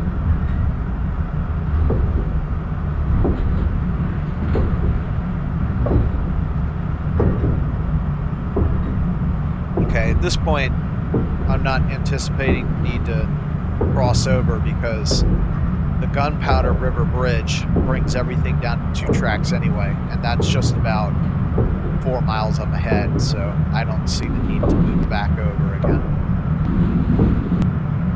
Now we're passing into the town Middle River.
Here's the Martin State Airport MARC station.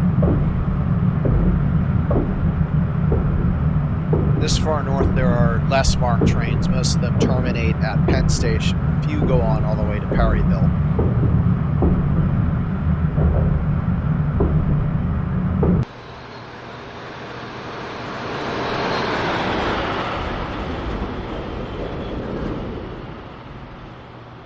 In real life, we would be passing under real life. In the modern day, this route is kind of simulated for 1950, but in the modern day, we would have passed under Maryland 43, White Marsh Boulevard, before passing under that smaller bridge that we just crossed under. Starting to get close to the gunpowder, so yeah, we're definitely not moving over.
Crossover from 4 tracks down to 2 tracks,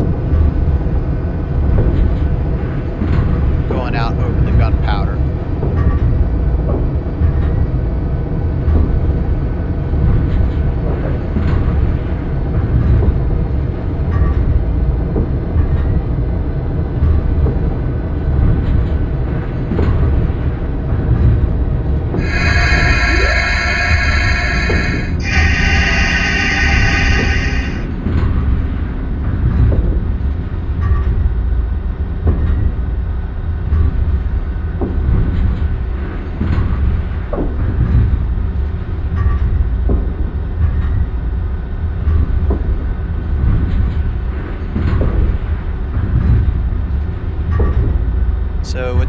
Limited, we're down to 45 until we get to the next signal.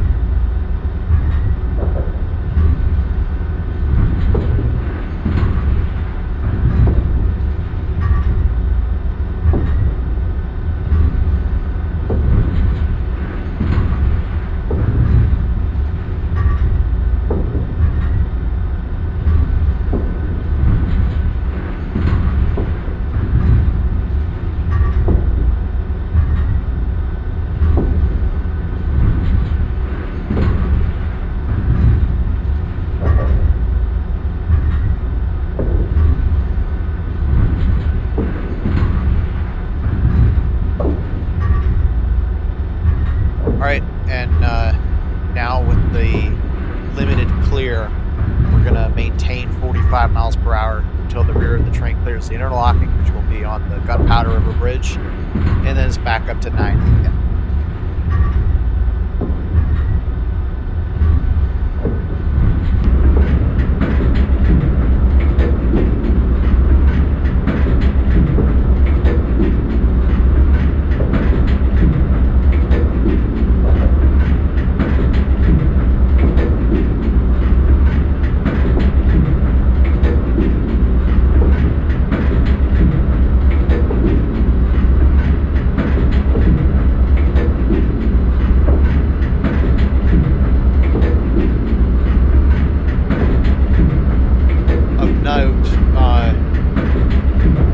Distance to our right is the Chesapeake Bay, which is still about 5 miles wide at this point.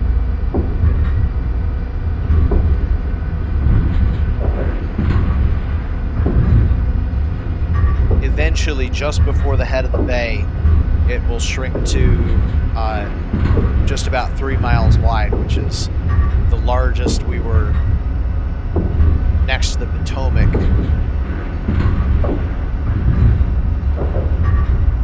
The general rule with the Chesapeake Bay and Delaware Bays are generally the further you go up the tributary, the proportionally smaller the river gets.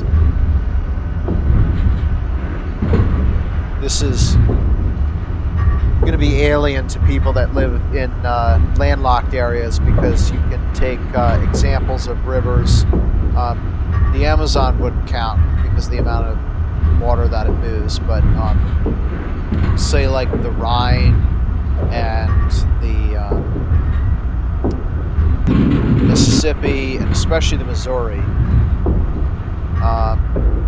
the Mackenzie and Ganges and a few other rivers do not generally get wider as they go along. I mean, they do, but it's slowly. It's hard to notice. It's not like, you know, you drive 20 minutes closer to the mouth and suddenly it's twice as wide. That doesn't happen. That happens on the eastern coast of the U.S.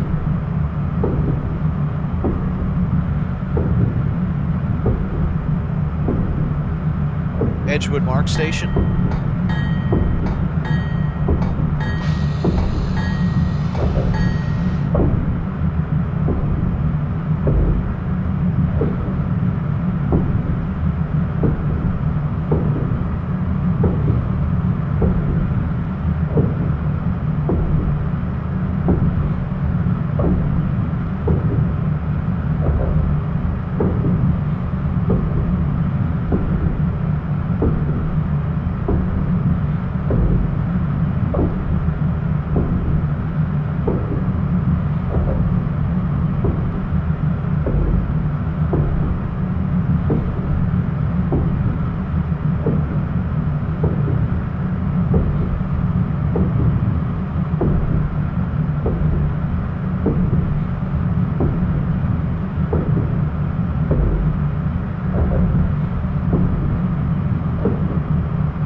Sound the horn for the Bush River Bridge since this is kind of long.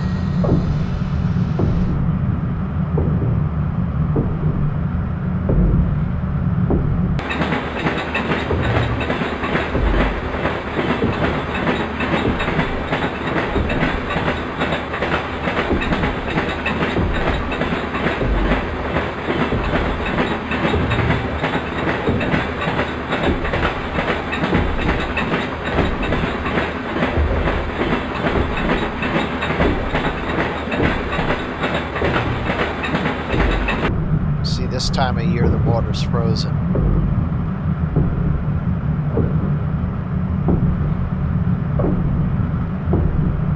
So take a look at the sky.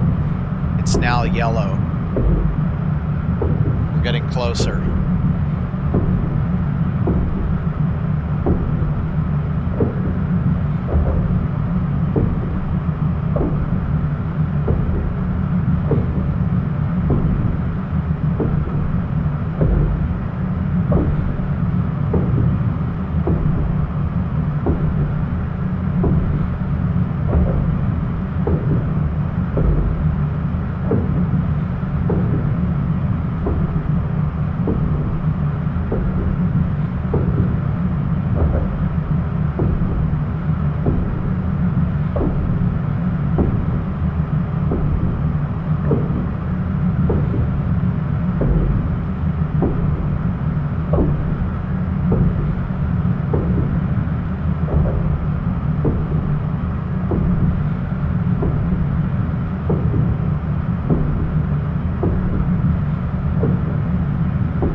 To our right is Aberdeen Proving Ground.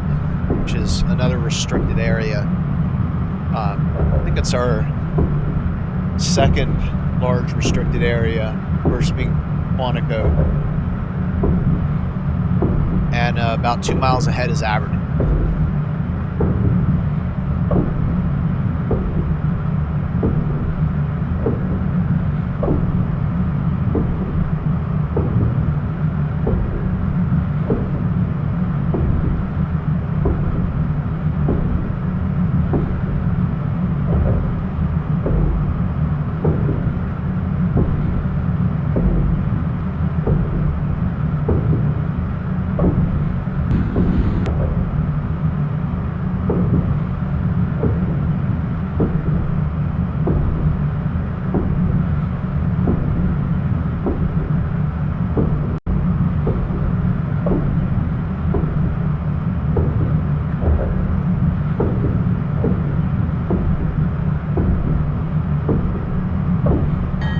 Aberdeen Mark Station.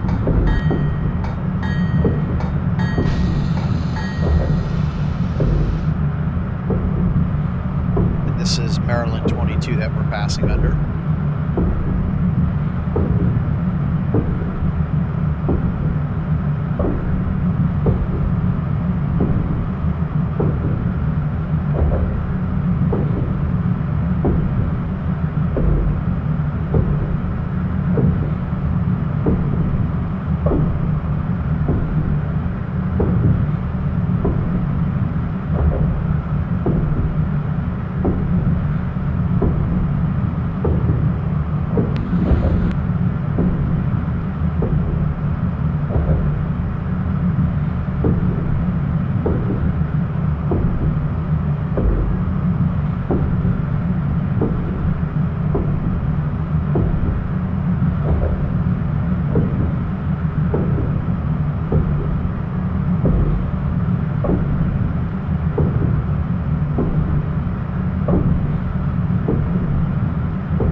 Sound the horn for the Susquehanna River.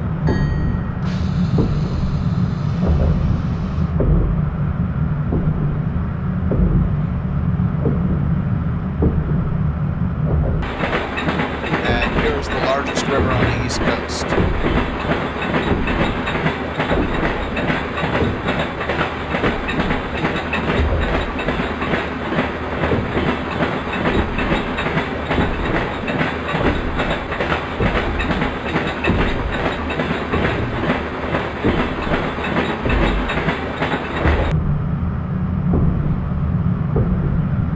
This is Perryville, the last Mark station.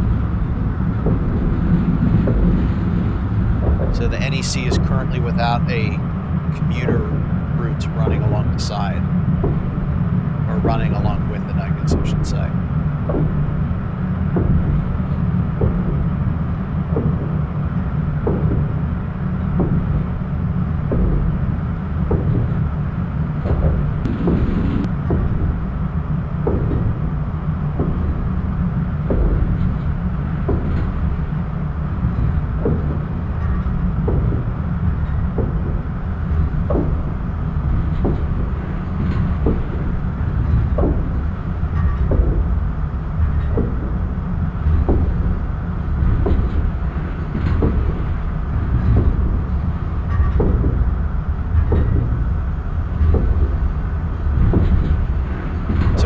up just after the curve.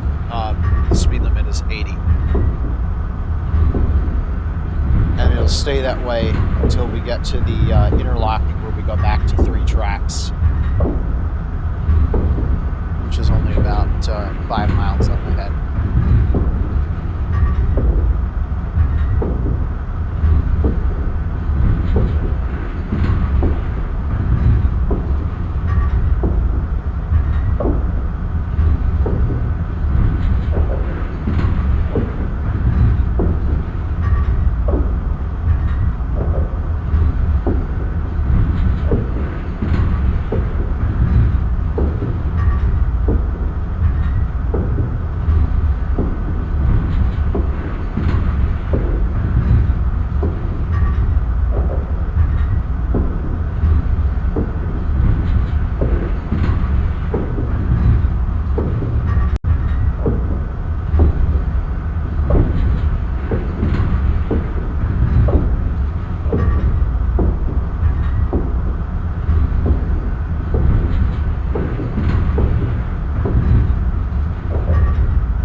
Time-wise, we might be going a little bit slow. 15:36 is the arrival in Wilmington, so that's about 21 minutes from now. And Wilmington is about 25 miles away. And given we're doing between 80 and 90, that's going to be kind of tight.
Elkton. We're now halfway between Perryville and Newark, Delaware.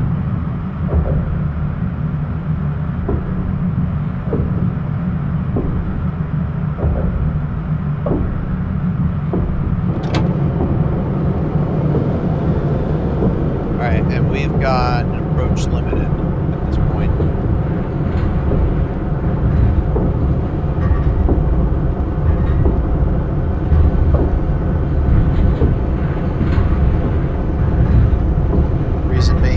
Switch from the number 2 center track to the number 3 outer track to our right, which will allow faster traffic to pass.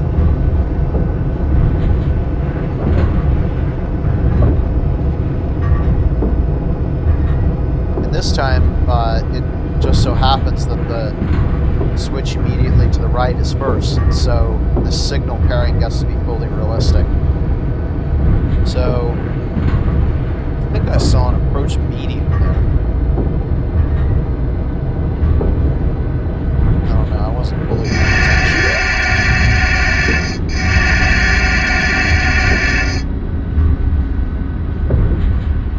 The thing to do would be to look at the next signal and see if that's displaying a limited clear or a medium clear. If it was a medium clear, no, then had misread it.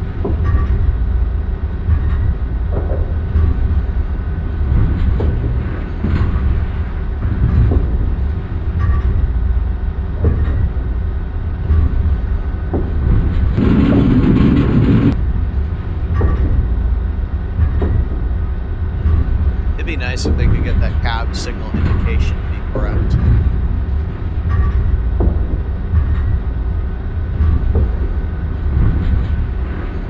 Okay, it was an approach limited. We're good.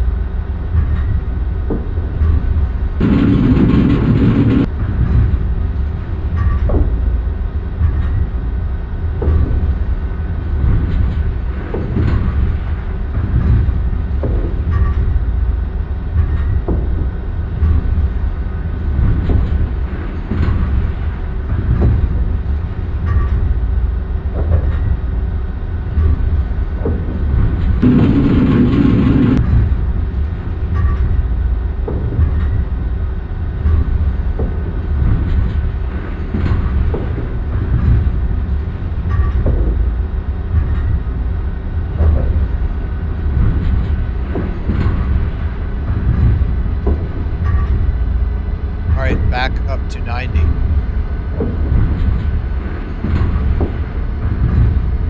Also right here, we're crossing from Maryland into Delaware.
8 minutes to get to Wilmington. And we've got about 7 miles to go.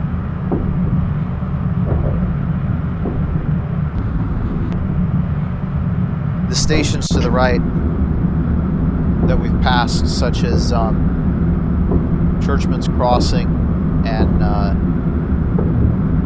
Newark, Delaware, are SEPTA stations, Southeastern Pennsylvania Rail Authority. That's the commuter railroad for the Philadelphia area. You may have just noticed the sudden pantograph noise combined with the change in sound. Basically what happened there was I had a simulator crash and I recovered. But when you recover and you're at speed, it will load the default route sound, which was that kind of deeper sound, which is only found in this route during New Jersey. So if you look at the track monitor, you'll see that nothing was skipped, even though it kind of looks a little bit jumpy. That was just kind of a really bad time to decide to screw up. But it gets a whole lot worse when we get up to Newark.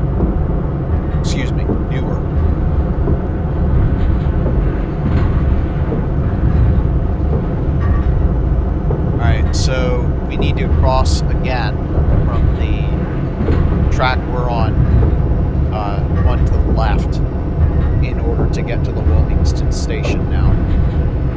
So we've got an approach limit.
So now that we've cleared the interlock, we can accelerate again, but we don't want to go too quick because pretty soon we're going to have to, we're going to be receiving slower speed limits as we get closer to Wilmington.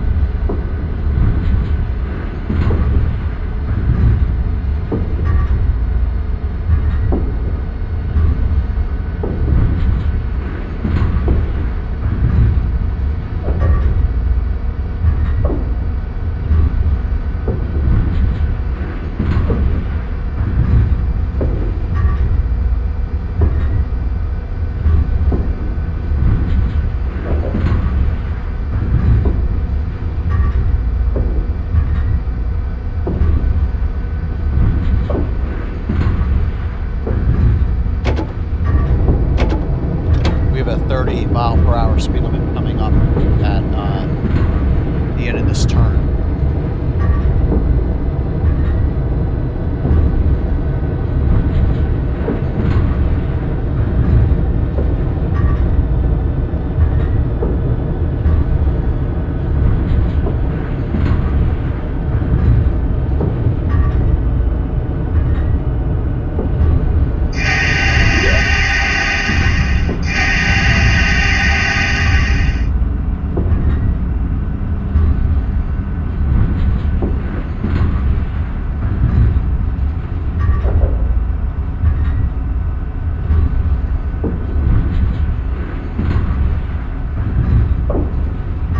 All right, 3 minutes, then we're doing Wilmington.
turn, speed limit goes down to 20.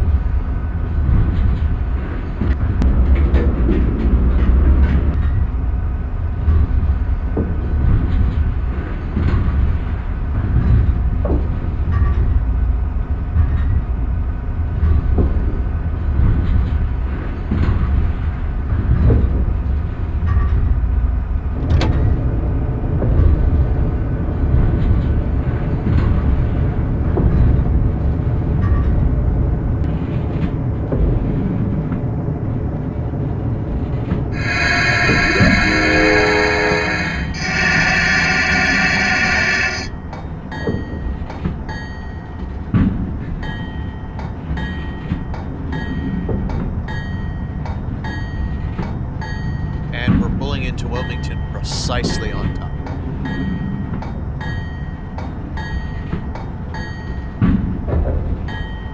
36 is our due arrival, and still 35, so it's perfect.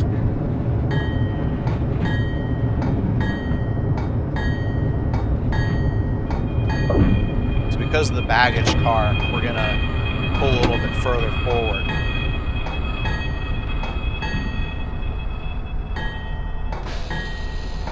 All right, so we'll only be here a few seconds. Just enough time for the passengers to load.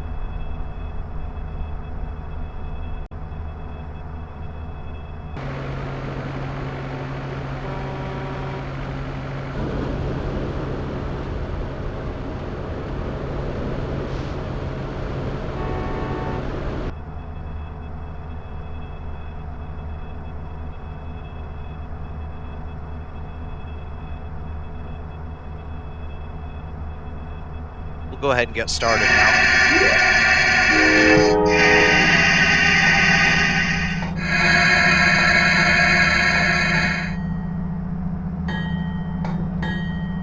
We're leaving just a few seconds late. That shouldn't make a difference. Okay, next station is Philadelphia at exactly 7 o'clock. That is for the real Carolinian. For us, adjusted schedule 1600, which gives us just about 23 minutes.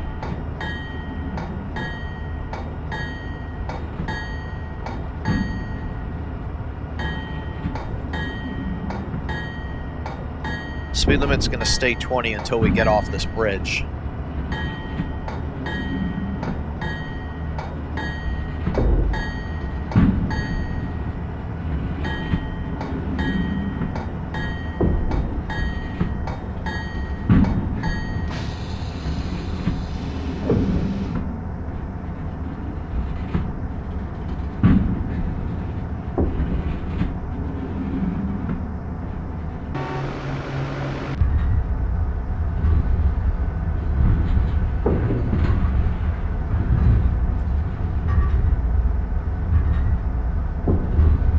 Now on this curve, it's going to be a 40.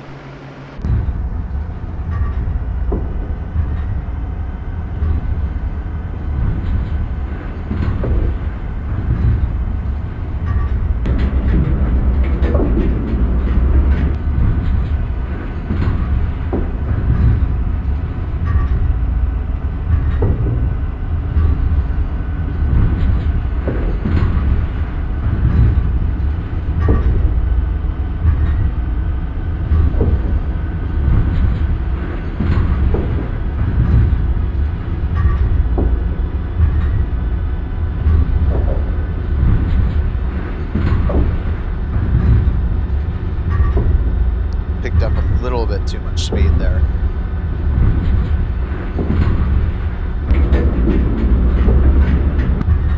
Okay, now it's 65.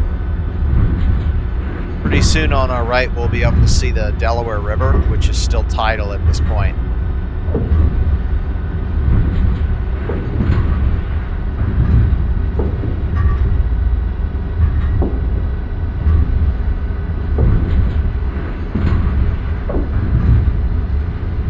It's going to be about 1.5 miles wide when we see it.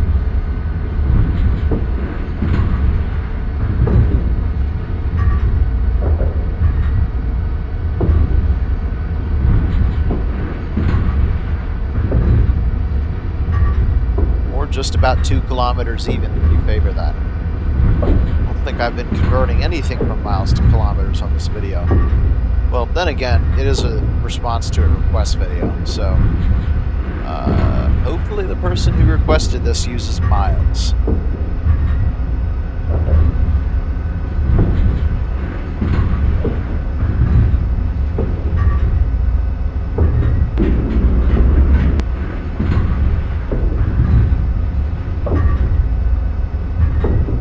Alright, now coming up is Bell Interlocking. Now that's just a mess of tracks all over the place. In the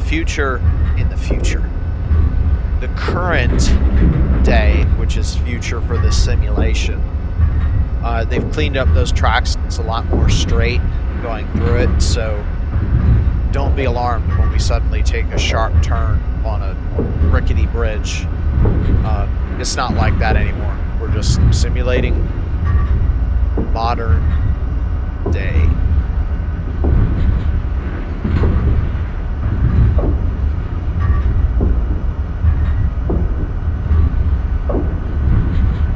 So we can do 80 here.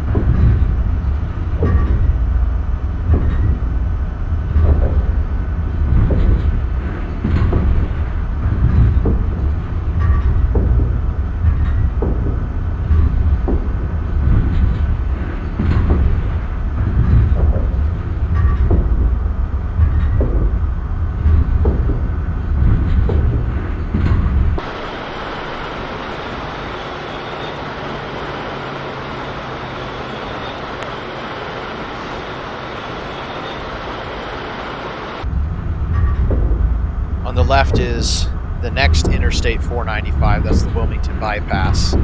And up the hill from that is Bellefonte.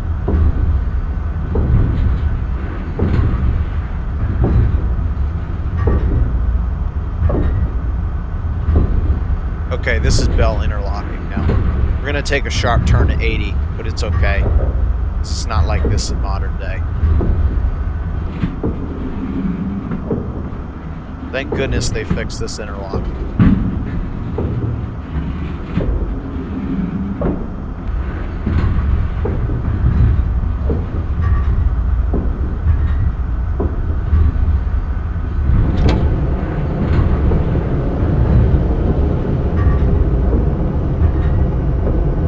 That's the Delaware.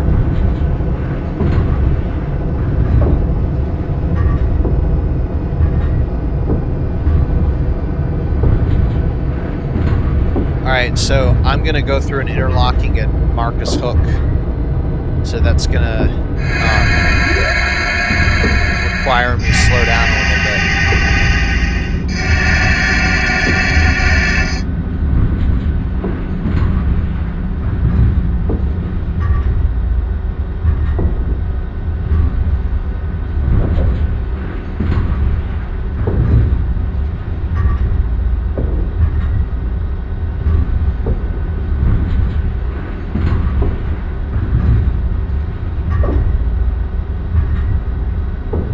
Okay, now we can go back up to, it's like 70.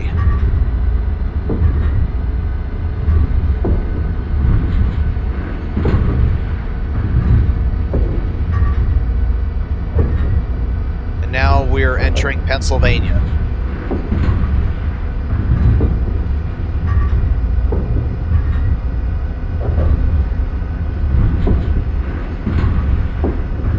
There's the Marcus Hook SEPTA station.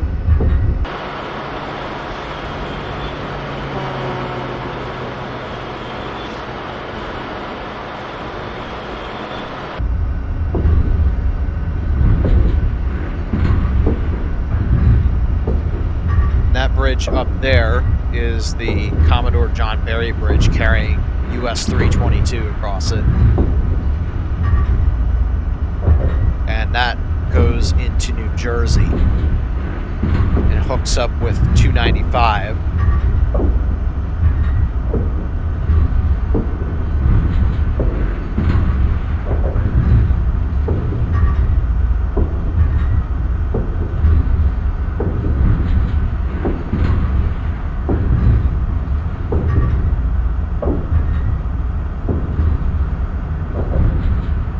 Okay, so here northwards, we're going to be allowed 90 until we get a little bit closer to Philadelphia. In the area that I like to call Bridge World, due to the fact that you're either going under a road or over a road about every second or two.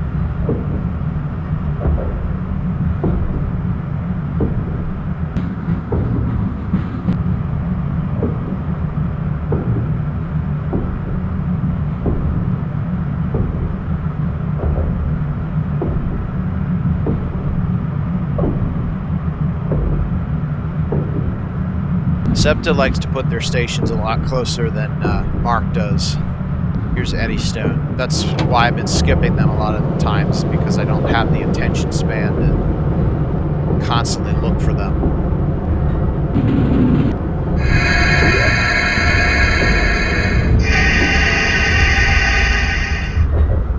Alright, from here on, we'll be doing 80.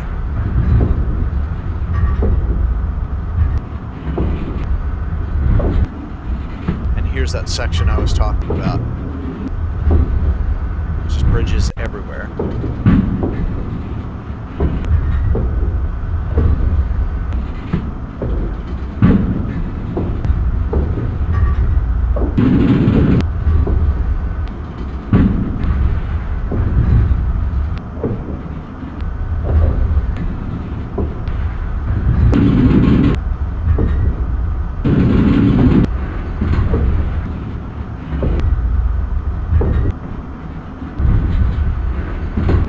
Coming into Ridley Park now.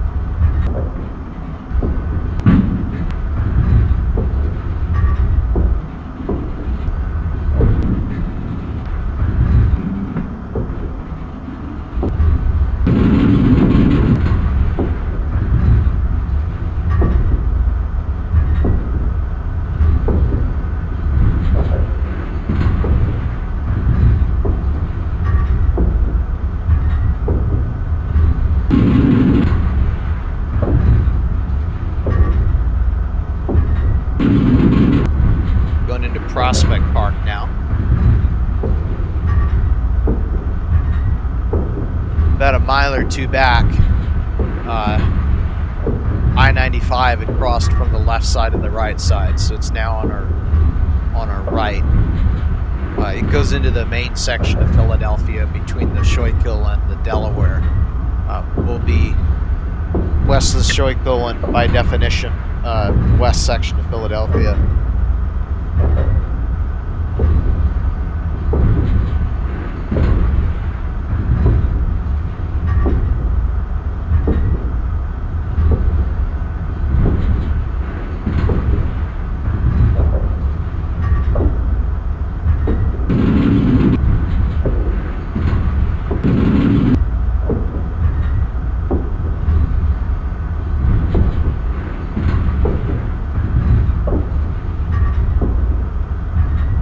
Coming up to Sharon Hill now, and at this point we'll have to start minding a 60 that's going to be coming up fairly soon, in the next 2 miles.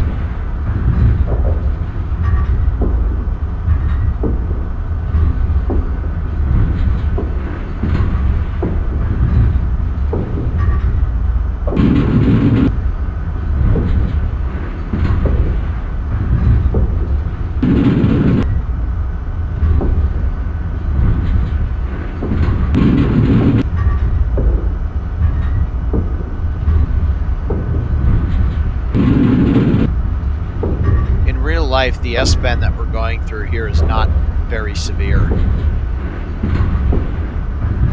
This is in Curtis Park, by the way. The severe one is in Elizabeth, which is about this close to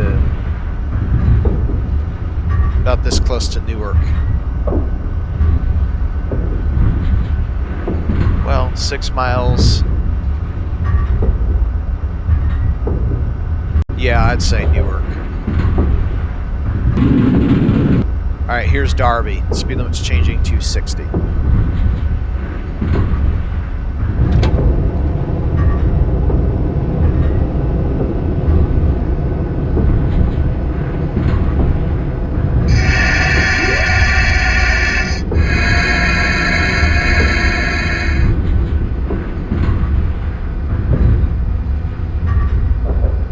case you're curious, that was Cobb's Creek.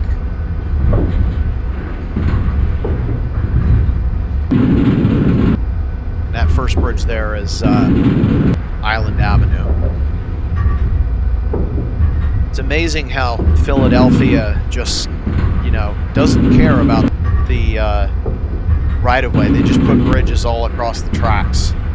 It's a different architecture than the rest of the corridor, which is usually you get rid of all the roads that go across except for the main ones.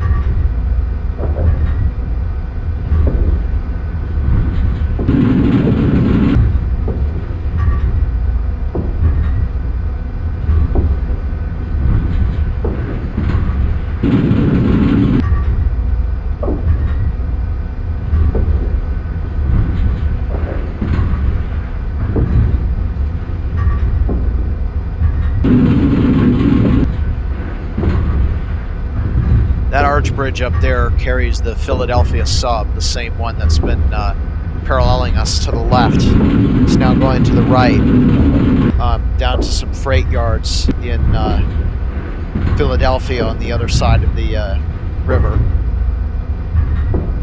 Alright, now in the next mile, we'll be going down to 30. And we're pretty much entering Philadelphia now.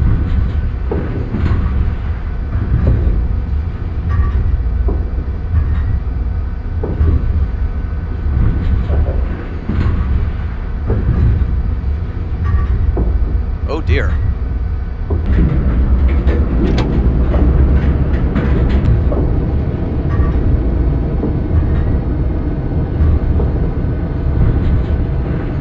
That lag is impressive given that I'm using a Core i7 processor to run a game from 2002.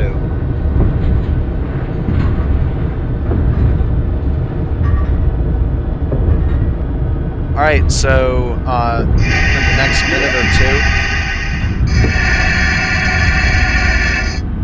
we'll be arriving in Philadelphia, and right now we're about 7 minutes early.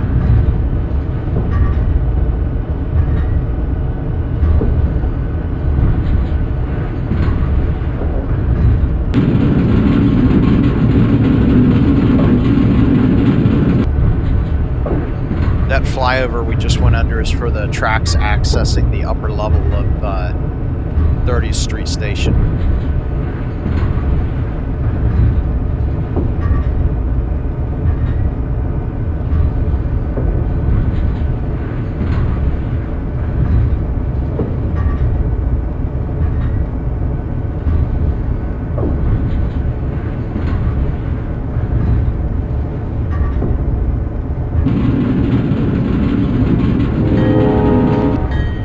Got an advanced approach. I just saw we're going under now, and yeah, 30, that's what we would expect. 30, I guess that's 35. Oh, wait a minute, this is 15. That's wrong for an advanced approach. You can't do that. You would have to go to advanced approach to approach, and then you could go to restricting. I assume that's what that signal means. Yeah, that's disallowed. You can't do that. Because advanced approach means prepare to find the next signal displaying approach. Slow to 30 miles per hour. And then approach would say prepare to stop, and then you would see restrict. Yeah, that is a dwarf signal. What the heck? Okay. 6 minutes early. We'll pause for a little bit here, come back, and then we'll continue the journey up towards Newark.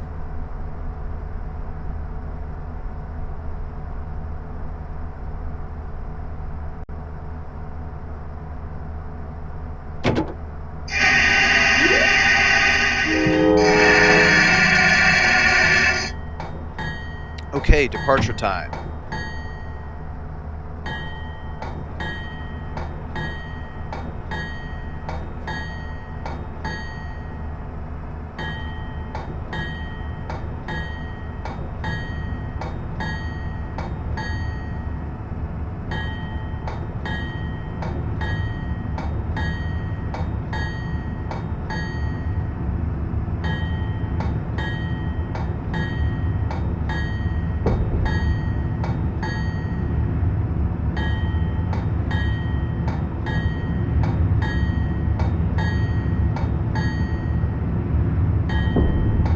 All right, so speed limit's now 45, but we have a signal restricting us to 15.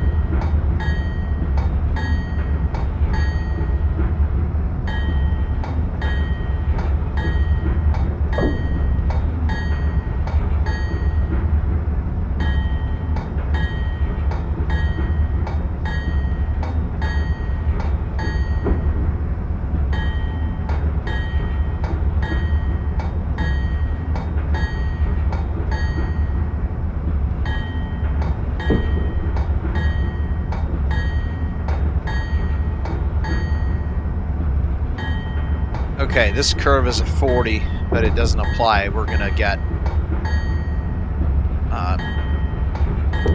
restricted signals all the way through. Pretty much, we're now coming up to zoo interlocking, a very, very difficult area to get through because of the crazy network of tracks and speed limits of 15 miles per hour. So we slowly make our way northward, now under an orange sky, getting ever more red by the minute, at which point the train world will end. It's pretty cool too, because like you'll see when we get down towards the end, you'll see a blip and then another blip and then another blip and then a blip again and then it's gone. And that's me getting kicked out of the simulation and reloading it. Kicked out, reloading, kicked out, reloading. And it's weird. It doesn't all happen at once where it's like you've passed the point of no return. Well, actually, there is a point of no return. But let me say, you get kicked usually before you hit the point of no return. And then you know you've hit the point of no return where you get kicked and then you can't get back in no matter what you do. That'll happen when Civil Twilight ends.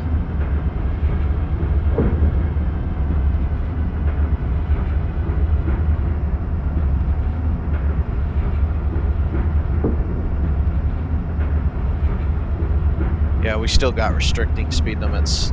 This section is 45, but we're restricted to going slower than that. So the next station that we're going to be stopping at is Trent, and that's at 7:32 p.m. So for us, that's 16:32. So we have 29 minutes.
Okay, here's the zoo turn. So this curve is 30. We're not receiving a restricted at this point, so we can go a little bit faster.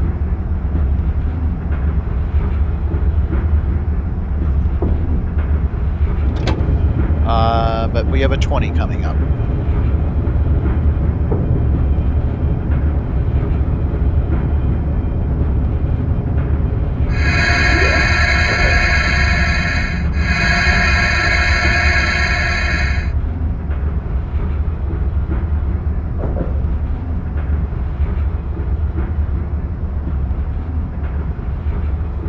So we'll be restricted to 20 until we cross the bridge and get out over the Schuylkill River.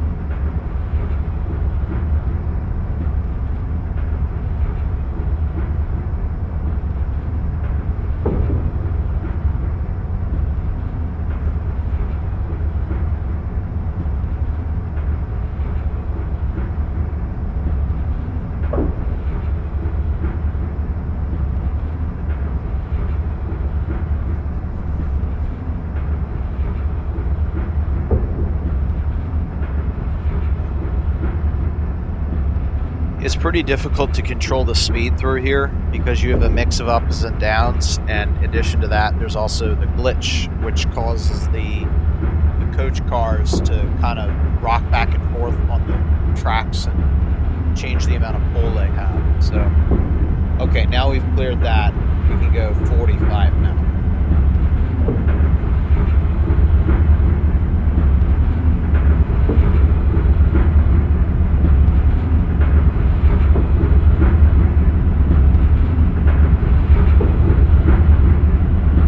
Just now noticed that there's a track that went underneath the bridge and now it's coming in from the right side, so I have so much more exploring to do on this route. It's unbelievable.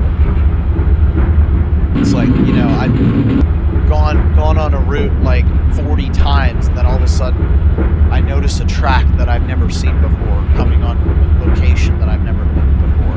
Like, what the heck? Where do they all come from? Where are they going?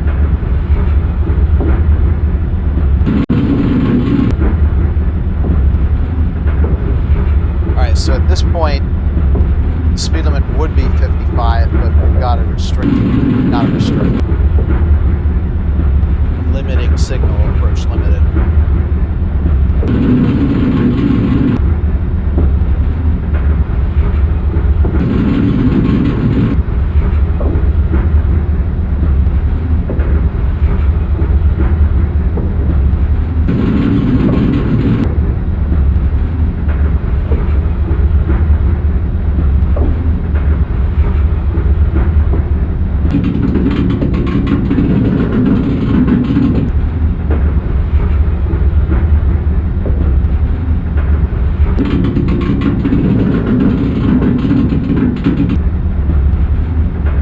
Interesting. That's not an approach limited, that's an advanced approach.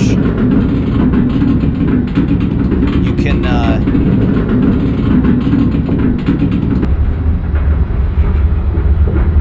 can thank the improper display of the cab signal aspect of that. Technically that should have even been an approach medium, but I already knew it was screwed up, just not the level of being screwed up. It's too bad they couldn't have that fixed. That's a real darn shame. Alright, so that's a limited clear. Okay.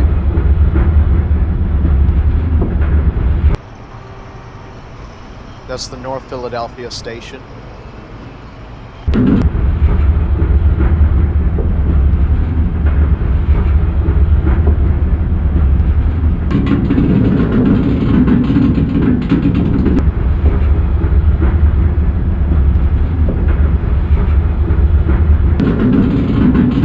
Okay, now we've got clear.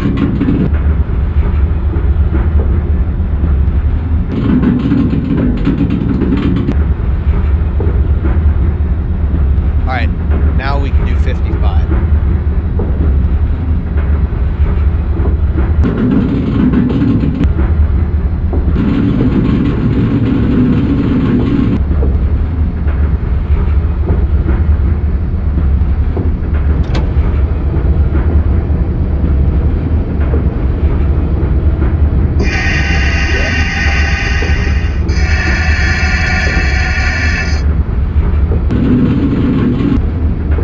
It is rather unfortunate that the cab signal aspect can't be perfect, but I mean,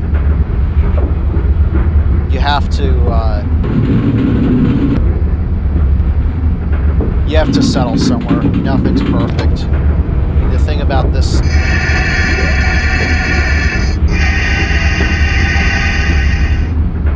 about this simulation is it runs all the way from Washington to New York, but the trick is you can't go at night, and it can't display the cab signal aspects. You get the new train simulator, which is new, and it can display the right cab signal aspects. However, it is only goes from Washington or Philadelphia to New York, and the speed limits are wrong, and you can't do anything about about it because whether you're in an activity or not, you'll always get docked points. And it's very irritating. So I know I can edit it myself, but the fact that it's like produced by a company that discourages me from doing that. Just because, you know, then I can't relate to other people that are playing the game. Like, why does your speed limit say 135 and mine only says 125? It's because I like to be for real. Okay. At shore interlocking down, the speed limit's 85. However, this curve coming up is 50.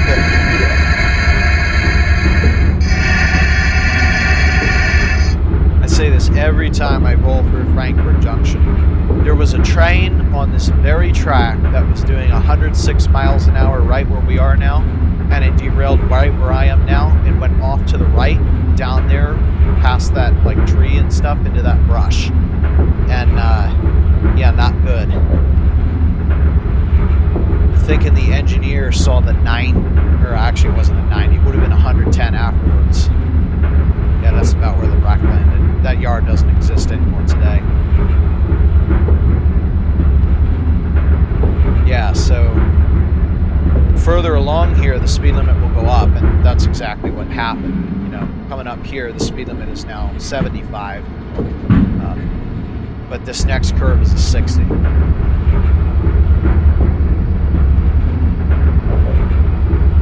So just have to give it some patience.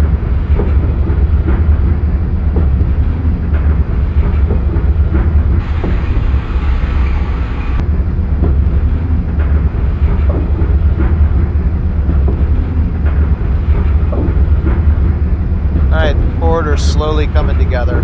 We'll get some higher speed limits very soon.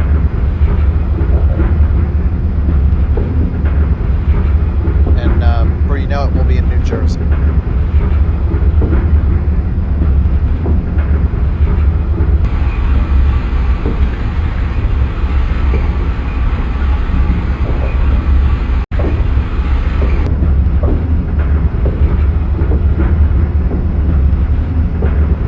Is now precisely what I would call tangerine.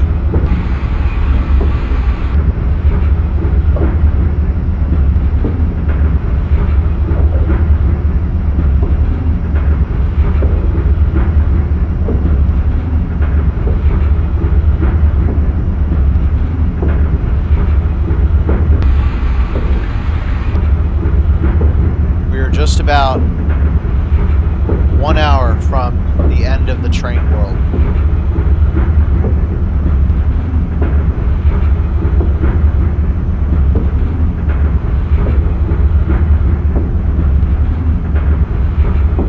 That's I-95. And that tells me that very soon we will be in New Jersey.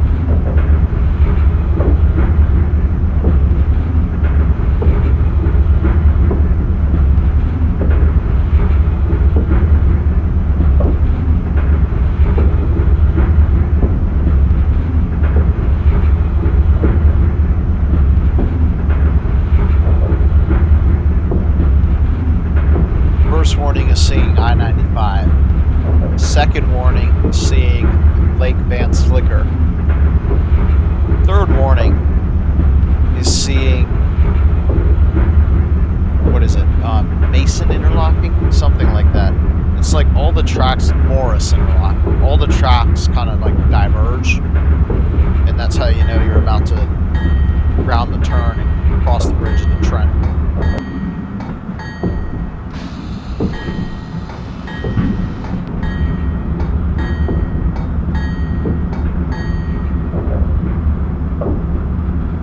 So we're not going to be able to go 90 until we get into New Jersey, unfortunately.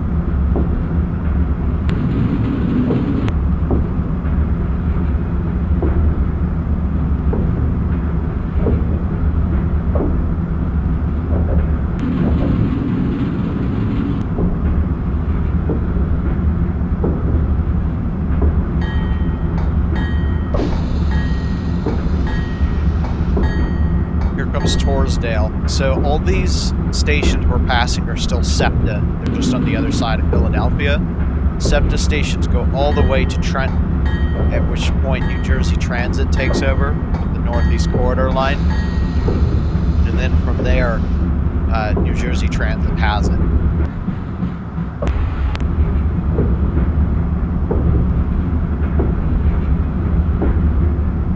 There's only 2 sections in the Northeast Corridor that don't have, oh man, forgot the bell. Don't have passenger stations. Don't have commuter stations. And only 3 stations are not served by commuter rail trains. This is everything between New London and Kingston. So I think it's comes after New London. I'm pretty sure there's like a 1 station, and then there's Mystic and Westerly, and then you're to Kingston, which has MTBA. The other section doesn't have any stations in it, and that's obviously the Perryville to Newark, Delaware section. Looking for that lake now, I don't see it yet. Normally I don't care where Trenton is, but I'm stopping there, so now I do. We have 15 minutes to get there. I think Trenton's at milepost 57 and we're at 73, so that gives us 16 miles, 15 minutes at 85 miles an hour. Yeah, we can do that. We'll probably be about 2 minutes early.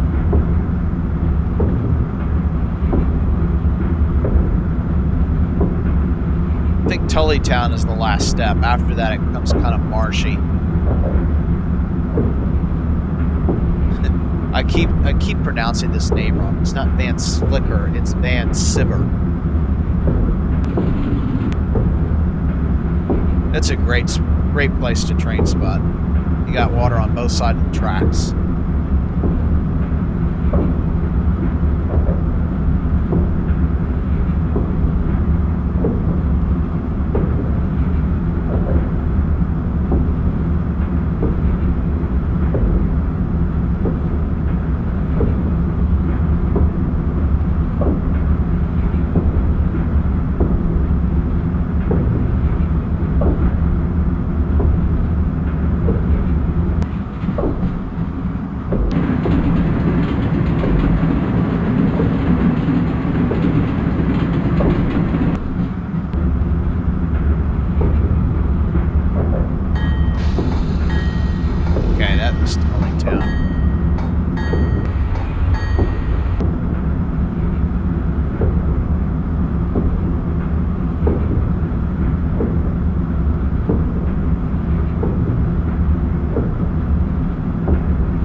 Bitter thing is, if we crossed over to the next track over on the left, we would be able to do 90, but the Acellas can go like 120, so we can't do that. We'll be holding up traffic going like 40 miles an hour slower.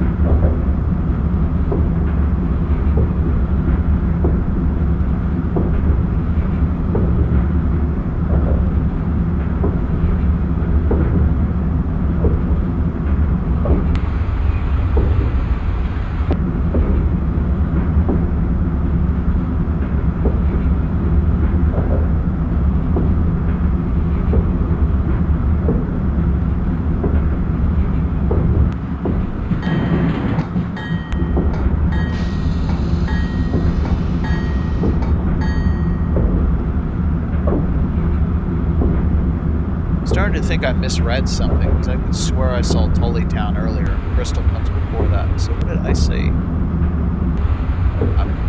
Maybe I saw Cornwall's Heights, maybe.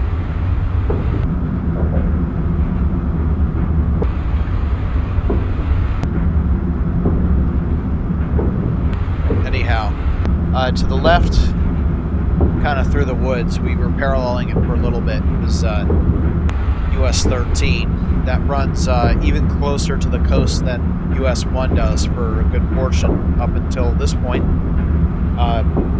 13 also crosses the, I think it's 17-mile Bay Bridge Tunnel at the mouth of the Chesapeake Bay.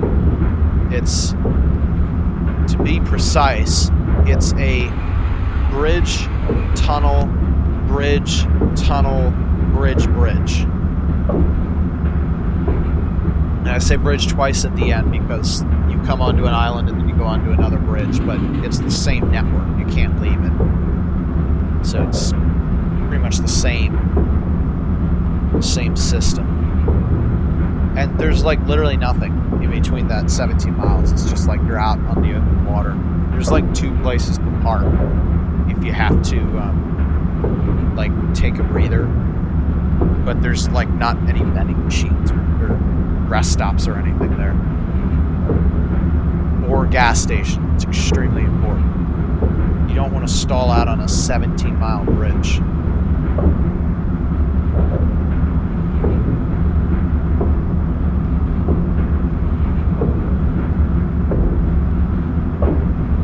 Here's Tullytown.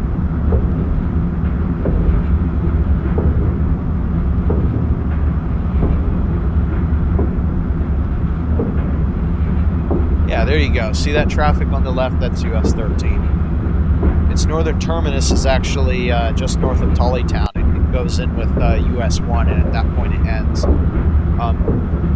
I think a more appropriate...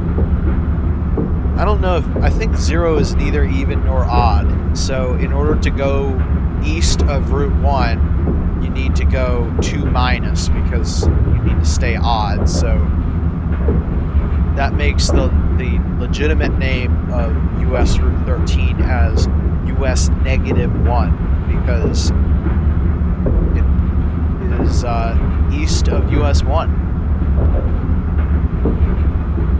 It's a little bit unfortunate they can't use consistency when naming the routes. Now I can tell you one of the reasons why US 1 was named where it is now is because the vast majority of those states created their first route. Okay, that's Van Sciver. Okay, that's the second warning. And I'm starting to see specks of light in the sky. Oh yeah, that sun is getting close to the horizon. The end is nigh.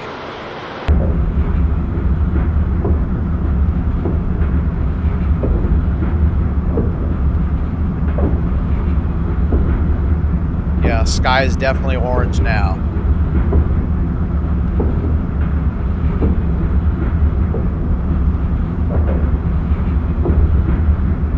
Yeah, so like Pennsylvania, Virginia, New York, Massachusetts, Maryland, a whole bunch of those states, their very first route was where US 1 is, because what's the first thing you want to do? You want to link up all the cities next to you, and that's exactly what US 1 does. It just so happens that to the east of that, you know, there's a few more smaller towns that need to be served, so, but the name one was already used. Okay, this is Morris interlocking. That's the third warning. Let's slow down for Trenton.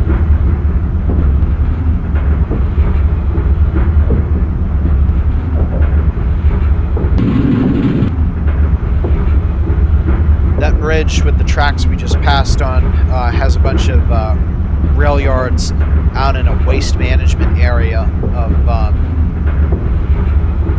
just to the east of Levittown, the Great Bend in the Delaware, when it suddenly takes a 90-degree turn and heads northwest for 37 miles.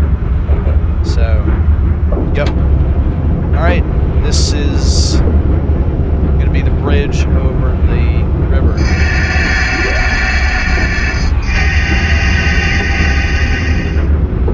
The Morrisville station doesn't exist anymore on New Jersey Transit. So this is it. We are leaving Pennsylvania, entering New Jersey, and the Delaware is only about 1/8 of a mile wide at this point, so it's shrunk considerably since it was, what, 1.5 miles or so wide.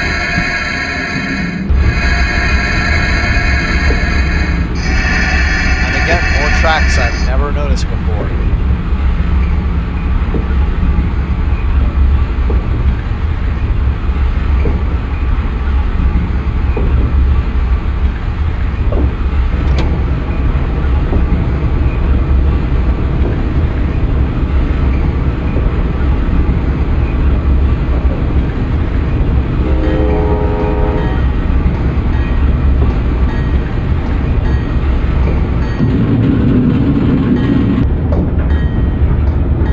Okay, Trenton is the last station on the New Jersey Transit and first station on the SEPTA and vice versa.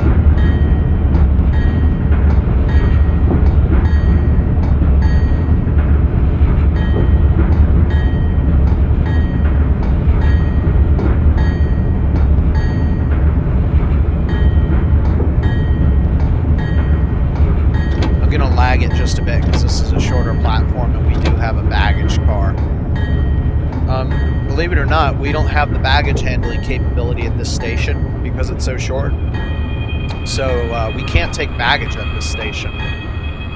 If you want to put your baggage on, you got to stop in Philadelphia or Newark. All right, just about 5 minutes early. So yeah, we'll be sitting here for 5 minutes.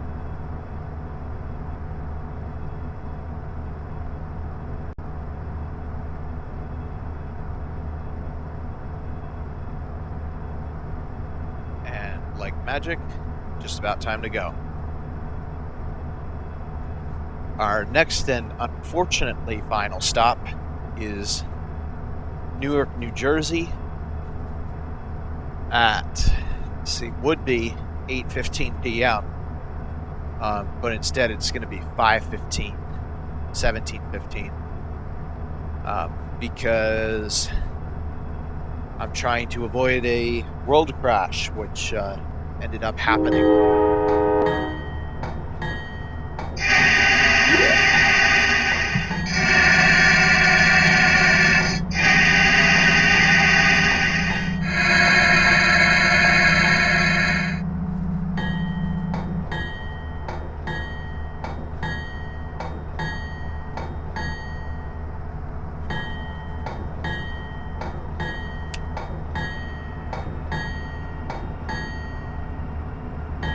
I mean, this is supposed to be a train simulator, so it's like, well, imagine if your train was driving to New York, and then all of a sudden, as soon, like within 5 seconds of you pulling out of Newark, the conductor just comes in and says, "I'm sorry, this train trip is aborted. The train world has ended." Like, what are you supposed to think when that happens? The train world has ended.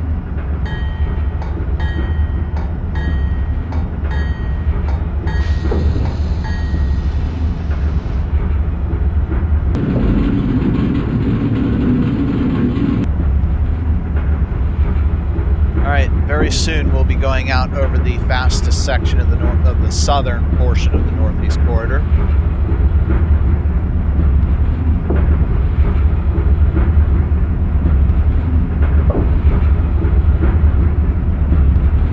Right now on this track we're on, the speed limit is 65.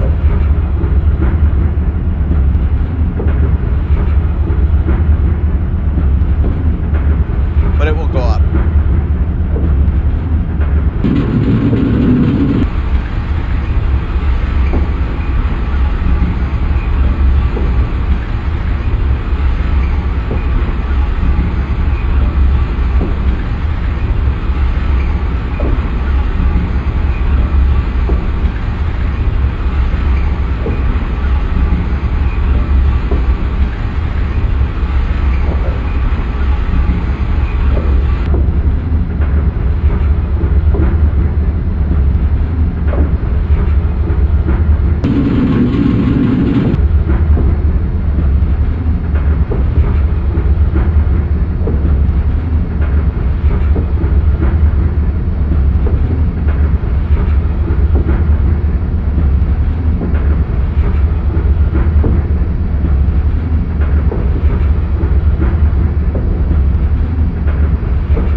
2 miles, we'll be able to go 90 again.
This section of the line has the deeper sounding high-speed sound that we heard earlier when we had that crash where we almost entered Delaware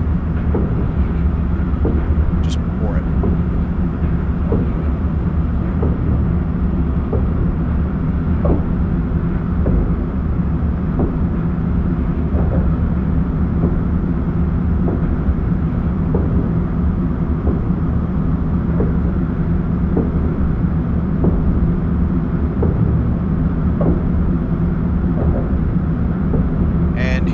Princeton Junction.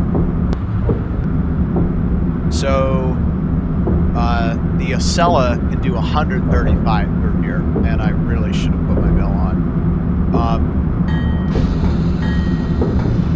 So if it overtook us right now, it would be overtaking us at a speed of 45 miles an hour. Likewise, if it was coming the opposite direction, we happen to be in the middle track, the closing speed would be 225 miles per hour.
34 minutes and 34 miles to go to Trent, or not Trent, Newark, so we should have no issue reaching it on time.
Sky's starting to look red to me.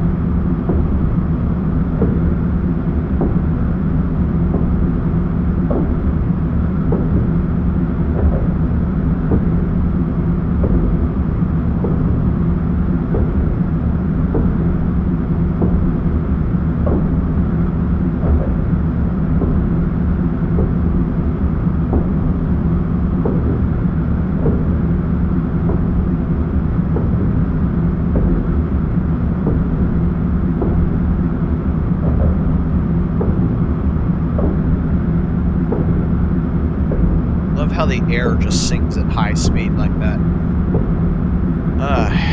Yes. Looks like, should be, yeah, Adams Yard. Okay.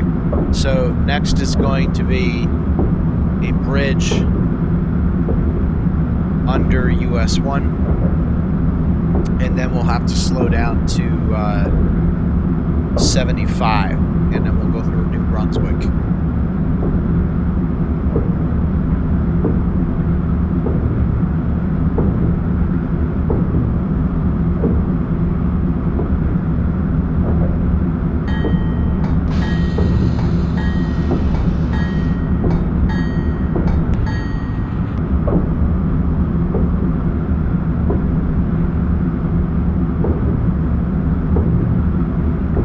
Now, in real life, like I said, we would be arriving at, okay, there's the US 1 bridge.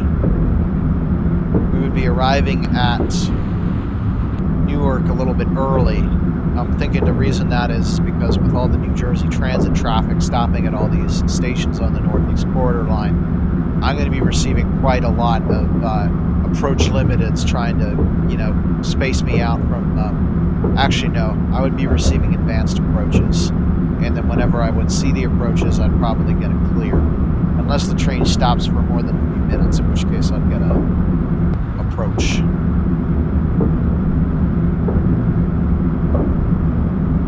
That effect is kind of simulated very well in the new version of the train simulator by Dovetail Games. Again, though, it drives me crazy that they put the top speed limit at 125 when everybody wants to max the train out. Well, maybe not everybody, but when I think NEC, I like to think fast. Whoa, I'm going kind of way too fast here. And now it becomes evident that I am voicing this over. I do this for all the train simulator ones because my audio, I got an incompatibility error when I try and record my microphone and game audio at the same time, so this is the only way I can do it. Here is New Brunswick.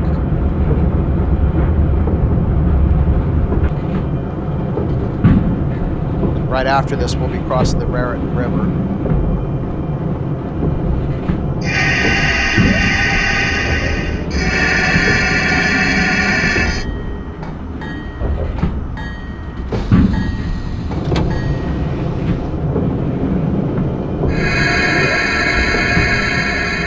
So below us is New Jersey Route 18, and that's the Raritan River. We could actually see more of this one if I took the North Jersey coastline. That crosses the Raritan right after Perth Amboy.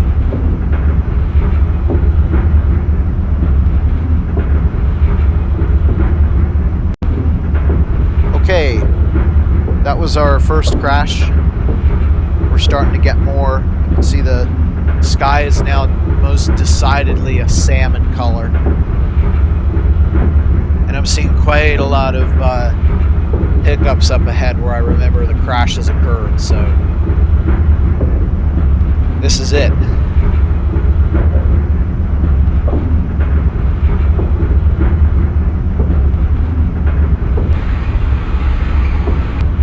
You have my word, we'll make it to Newark. Yeah. End of the world. The train world decided that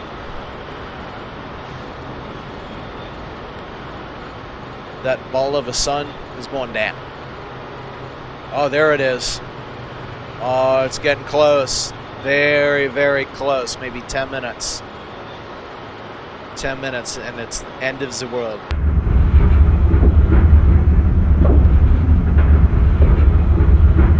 I think 10 minutes is all we needed anyway.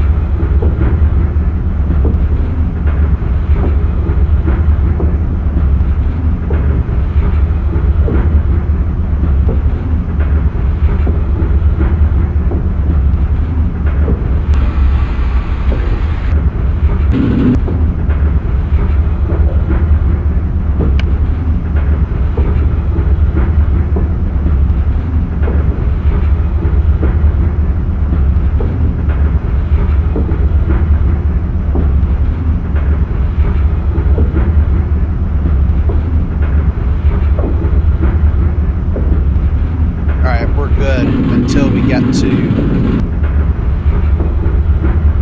the Elizabeth S curve. That was I-287 that we just went under.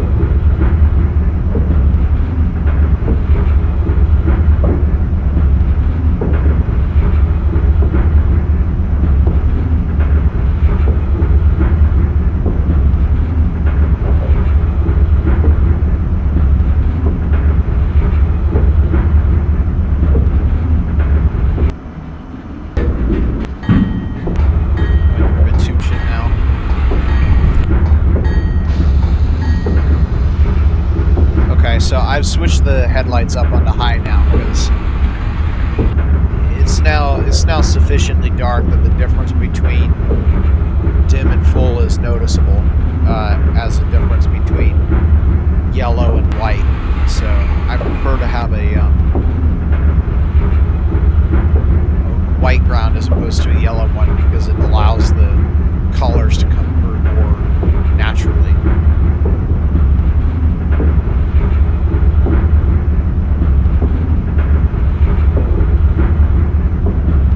And yeah, this curve is not this sharp in real life. That's the simulator. Holy cow. This looks more intense than the Elizabeth S curve. Yeah, it's nowhere near that sharp. Holy cow. That would have tipped over all the wine glasses. Okay, so this is Menlo Park, but 1950, in the present day, it's Metro Park, and the station's where we were just then. You know, I think I'm convinced. When I get some time, I'm going to do one in the new simulator, just so that I don't have to point out the, oh, if it were in 1950, it would be like this. But it just bugs me to death that the top speed limit is 125 and not 135. It's so inaccurate. I don't know why they did that. Everyone knows the Acela goes 135 through that area. That's like, that area is famous for the Acela going 135.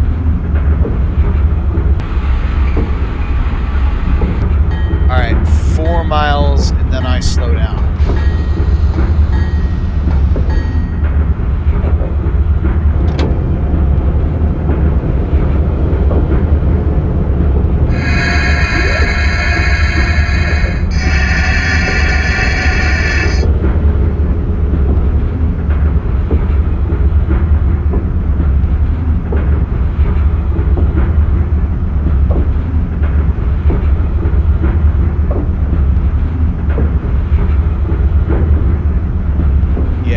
Summarize this and put this in, as they say, put a bow on it. We are 14 miles away, and that was our next crash. And we are having 22 minutes. Yep, no game at this point.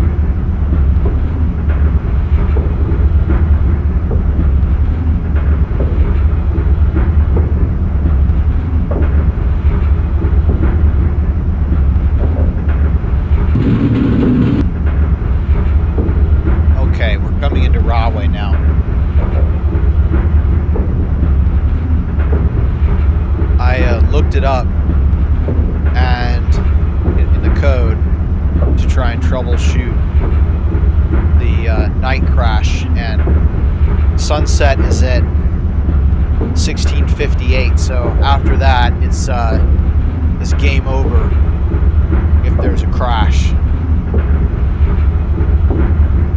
Well, not 100% game over, but it's very difficult.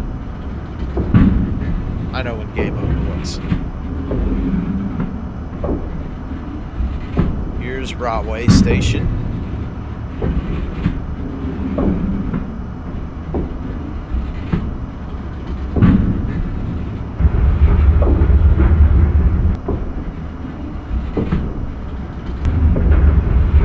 Alright, now get ready, because this is where the crashes start to get really crazy. This is where it starts to get really tough. So the sun is in the process of setting now, but what happens in train simulators, you get the entire disk of the sun transiting the horizon from bottom to top, and as soon as the top of the sun hits the horizon on the way down,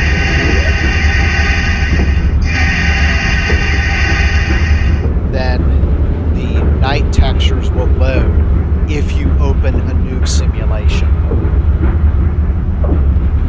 The night textures won't forcibly load until, well, if you open a new simulation or resume a saved one. The night textures won't force themselves to load until, oh, we're at Linden. We got one more. After Linden is Elmora, and then Elizabeth. Okay. Yeah, they forcibly load at the end of Civil Twilight, so that's like 20 minutes after. That's where, you know how like the sun sets and it's still bright for like 20 minutes, and then all of a sudden, like 20 minutes after nightfall, at least at the lower and middle latitudes, the light level just starts dropping, and it goes from like day to night in like 20 minutes, and then 40 minutes after sunset is dark, but if you look up at the sky, like it's still blue, if that makes sense. It's like that time when it's at the end of when it's still bright and it starts dropping. That's like where day kind of becomes night. Because, you know, the sun setting really doesn't create night. It has to be when it's down about 6 degrees below the horizon. That is what creates night. Unless you're on an airless world or one with hardly any relay scattering like the moon, in which case night begins the instant the last sliver of the sun disappears below the horizon. Which on the moon, you know, sunset would...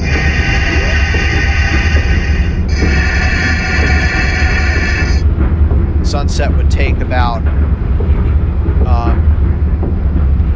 15 hours to watch from the top of the sun, or from the bottom of the sun to the top of the sun. It would take about 15 hours. Here it is, the Elizabeth S curve. And we are doing 55, so we are all set.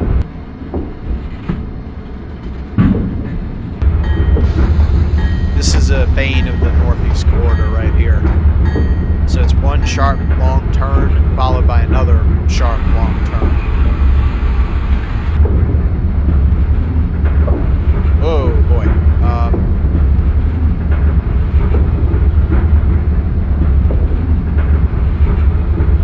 Thinking back on it, I took that turn because I realized if I didn't, I would go into, what is it, Hunter Yard? Or no, it's Waverly Yard. Yeah, and I didn't want to go into Waverly Yard, so yeah. That's why I didn't go over there.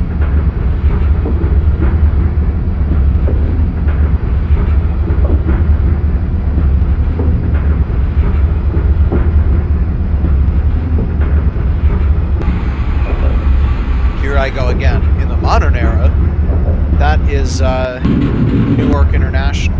Newark International. Oh man, I'm really losing it tonight.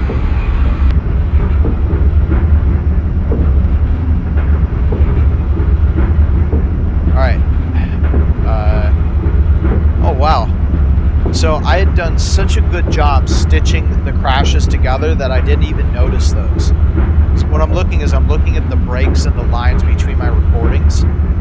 And I'd stitched those so perfectly together, I didn't even notice it. There had been 3 crashes since I was like, okay, here we go. We're about to experience another one. Let's see. At Hunter Interlocking, the speed limit becomes 55. Yeah, see, if I'd stayed, that was it. If I had stayed on the right side of the track, I would have gone into that yard on the right. No, it's not good. That's where Newark International is now. At least some of it. A little bit of Waverly Yard is still left. Alright, through North Elizabeth.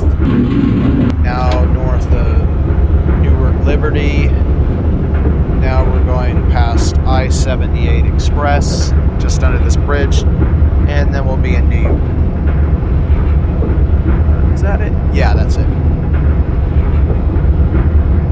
And this is Hunter. Okay. So 55. Okay, now we're in Newark.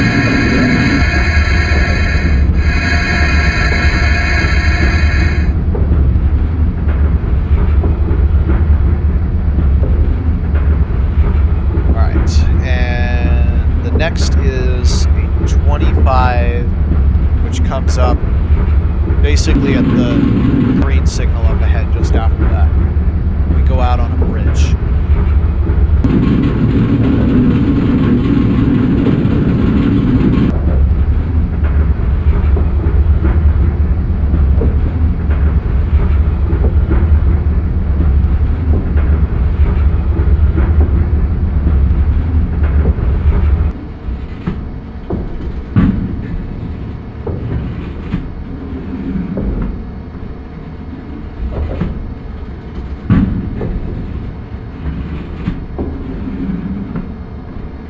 Okay, the Port Authority Trans-Hudson path is to our left side. That's the very, well, that's not the first station. That's the coach yard. That's a storage yard for the PATH trains. PA4 and 5, I think they have now. And then you can see even the different signaling. It doesn't look quite like the tricolors, but it's a subway signal. In fact, I could probably show it on one of the train simulators. It's in World of Subway's train simulator, which is a very well done simulation. That's almost fully realistic. The only complaint I have is there's no speed limit, or that there's no speedometer. There we go. So I have to use the track monitor, because otherwise I don't know how fast it goes. And yeah, it goes up on that bridge there, just above.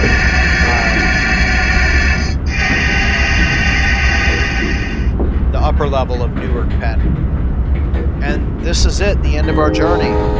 The sky is now red, the sun is setting. In fact, it's set at 58, and it crashed shortly after departing Newark, and I could not recover. So this is the end of the world until morning.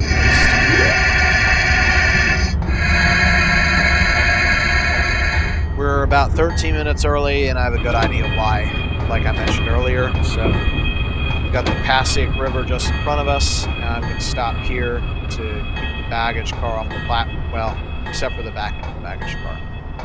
And that's it. Hope you enjoyed. Bye-bye.